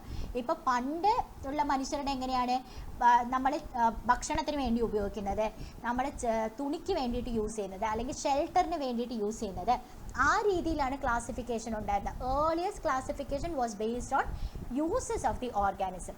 പക്ഷെ ഇപ്പം അങ്ങനെയല്ല. ഇപ്പം എങ്ങനെയൊക്കെയാണ് നമ്മൾ പറഞ്ഞത്, സെല്ലിൻ്റെ സ്ട്രക്ചർ എങ്ങനെയാണ്, ഡെവലപ്മെൻറ്റ് എങ്ങനെയാണ് നടക്കുന്നത്, ഡെവലപ്മെൻറ്റൽ പ്രോസസ്സ് എങ്ങനെയാണ്, എക്കോളജിക്കൽ ഇൻഫർമേഷൻസ് എങ്ങനെയാണ്, എക്സ്റ്റേണൽ ഇൻറ്റേർണൽ സ്ട്രക്ചേഴ്സ് എങ്ങനെയാണ്, ഒക്കെ അനുസരിച്ചിട്ടാണ് ടാക്സോണമി ഉള്ളത്. ഓക്കെ, അപ്പോൾ ഹ്യൂമൻ ബീയിങ്സ് എന്ന് പറയുന്നത് പണ്ട് നോക്കിക്കൊണ്ടിരുന്ന കഴിഞ്ഞാൽ യൂസസ് പ്രകാരമാണ് ക്ലാസിഫൈ ചെയ്യുന്നത്. ഇപ്പോൾ പക്ഷെ കുറേ ക്രൈറ്റീരിയ വന്നിട്ടുണ്ടെന്ന് പറയാം. നൗ കമ്മിങ് ടു സിസ്റ്റമാറ്റിക്സും കൂടി കഴിഞ്ഞാൽ we are stopping the class. എന്നിട്ട് നമുക്ക് ടാക്സോണമി കാറ്റഗറീസ് നാളെ നോക്കാം. അപ്പോൾ സിസ്റ്റമാറ്റിക്സ് എന്ന് പറയുന്നത് എന്താണ്? അപ്പോൾ നമ്മൾ സിസ്റ്റമാറ്റിക്സ് എന്ന് പറഞ്ഞു കഴിഞ്ഞാൽ നമ്മുടെ ഓർഗാനിസം ഉണ്ട്, അവർ ഭയങ്കര ഡൈവേഴ്സ് ആണെന്നറിയാം. ഈ ഡൈവേഴ്സായ ഓർഗാനിസംസ് തമ്മിൽ ഇൻറ്ററാക്ട് ചെയ്യുന്നുണ്ട്. There is a lot of relationship among them. ഒരാൾ മറ്റേയാളെ പിടിച്ച് കഴിക്കുമായിരിക്കും. അതേസമയം ഒരാൾ മറ്റേയാളും തമ്മിൽ മച്ച കമ്പനിയായിട്ട് അവരൊരു പുതിയ ഓർഗാനിസമായിട്ട് ലിച്ചൻസ് പോലത്തെ സിംബയോട്ടിക് റിലേഷൻഷിപ്പ് ഉണ്ടാവും. അതേസമയം പിടിച്ച് കഴിക്കാതെ തന്നെ വേറൊരാളുടെ പുറത്ത് ജീവിക്കുന്ന റിലേഷൻഷിപ്പ് ഉണ്ട്. അതുപോലെ പല ടൈപ്പ് റിലേഷൻഷിപ്പ് ഉണ്ട് ഈ പല ജീവികളുടെയും ഇടയിൽ. ഈ റിലേഷൻഷിപ്സിനെ പറ്റി പഠിക്കുന്നതിനെയാണ് സിസ്റ്റമാറ്റിക്സ് എന്ന് പറയുന്നത്. ഓക്കെ, ഈ സിസ്റ്റമാറ്റിക്സ് എന്ന് പറയുന്ന വാക്ക് സിസ്റ്റമ എന്ന് പറയുന്ന ലാറ്റിൻ വാക്കിൽ നിന്നാണ് വരുന്നത്. ഓക്കെ, സിസ്റ്റമ മീൻസ് സിസ്റ്റമാറ്റിക് അറേഞ്ച്മെന്റ് ഓഫ് ഓർഗാനിസത്തിനെയാണ് സിസ്റ്റമ എന്ന് പറയുന്നത്. ഓക്കെ, ഇൻഫാക്ട് കാർലസ് ലിനസിന്റെ ഒരു ബുക്കുണ്ട്, ഒരു പബ്ലിക്കേഷന്റെ ടൈറ്റിൽ തന്നെ സിസ്റ്റമ നാച്ചുറേ എന്നായിരുന്നു. ആ പബ്ലിക്കേഷന്റെ പേര് തന്നെ എന്ന് പറഞ്ഞിട്ട് പറയാം. ഓക്കെ, അപ്പോൾ സിസ്റ്റമിക്സിൻ്റെ ഒരു സ്കോപ്പ്, അപ്പോൾ നമ്മൾ പറയുന്നത് റിലേഷൻഷിപ്സ്, ഓർഗാനിസംസ് തമ്മിലുള്ള റിലേഷൻഷിപ്പ് പഠിക്കാനാണ് സിസ്റ്റമാറ്റിക്സ് എന്നുണ്ടെങ്കിലും ഇപ്പോൾ നമ്മൾ സിസ്റ്റമാറ്റിക്സിൽ എന്തൊക്കെ പഠിക്കുന്നുണ്ട്? ഐഡൻറ്റിഫിക്കേഷൻ, എങ്ങനെ ഓർഗാനിസത്തിനെ ഐഡൻറ്റിഫൈ ചെയ്യും, അവർക്ക് എങ്ങനെയാണ് പേര് കൊടുക്കുന്നത്, എങ്ങനെയാണ് ക്ലാസിഫിക്കേഷൻ ചെയ്യുന്നത്, എല്ലാം സിസ്റ്റമാറ്റിക്സിൻ്റെ കീഴിൽ വരുന്നുണ്ടെന്ന് പറയാം. Okay, systematics also takes into account എന്താണ്? Evolutionary relationship between organisms. Evolutionary relationship എന്ന് പറഞ്ഞാൽ ഹോമോലോഗസ് ഓർഗൻസ് ഉണ്ടെങ്കിൽ, നമ്മൾ എന്താ കഴിഞ്ഞ വർഷം പഠിച്ചതാണ്, ഹോമോലോഗസ് ഓർഗൻസ് ഉണ്ടെങ്കിൽ നമ്മളും ബേർഡ്സും evolutionary relationship, evolutionary ancestors same ആണെന്ന് നമ്മൾ പഠിച്ചിട്ടുണ്ട് അല്ലേ? അതേപോലെ നമ്മളും റെപ്റ്റൈൽസും എവല്യൂഷണറി റിലേഷൻഷിപ്പ് ഉള്ള ടീമാണെന്ന് നമ്മൾ പഠിച്ചിട്ടുണ്ട്. നമുക്കും പല്ലിക്കും തമ്മിൽ ഭയങ്കര ബന്ധമുണ്ടെന്ന് നമ്മൾ പഠിച്ചിട്ടുണ്ട്. ഈ എവല്യൂഷണറി റിലേഷൻഷിപ്പും കൂടി പഠിക്കുന്നുണ്ട് നമ്മൾ സിസ്റ്റമാറ്റിക്സിൽ. ഓക്കെ ആണോ? അപ്പോൾ എന്തൊക്കെ പഠിച്ചു എന്ന് ടോപ്പിക്സ് പറഞ്ഞാൽ എന്തൊക്കെയാണ് പഠിച്ചതെന്ന്? എന്തൊക്കെ പഠിച്ചു എന്ന്?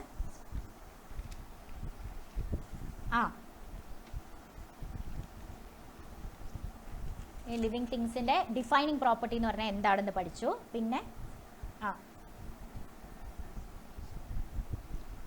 അല്ല, അതിനു മുമ്പ് ബയോഡൈവേഴ്സിറ്റി ഉണ്ട്, നോമൻക്ലേച്ചർ ഉണ്ട്.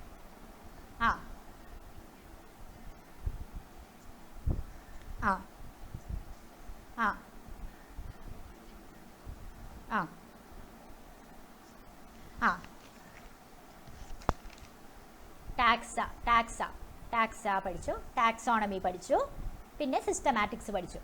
ഈ ടോപ്പിക്സ് എല്ലാം എഴുതിയിട്ടേ, ടോപ്പിക്സ് എല്ലാം എഴുതിയിട്ടിട്ട് പിന്നീട് കാണാതെ പറയണം, ഫുൾ ആൻഡ് ഫുൾ.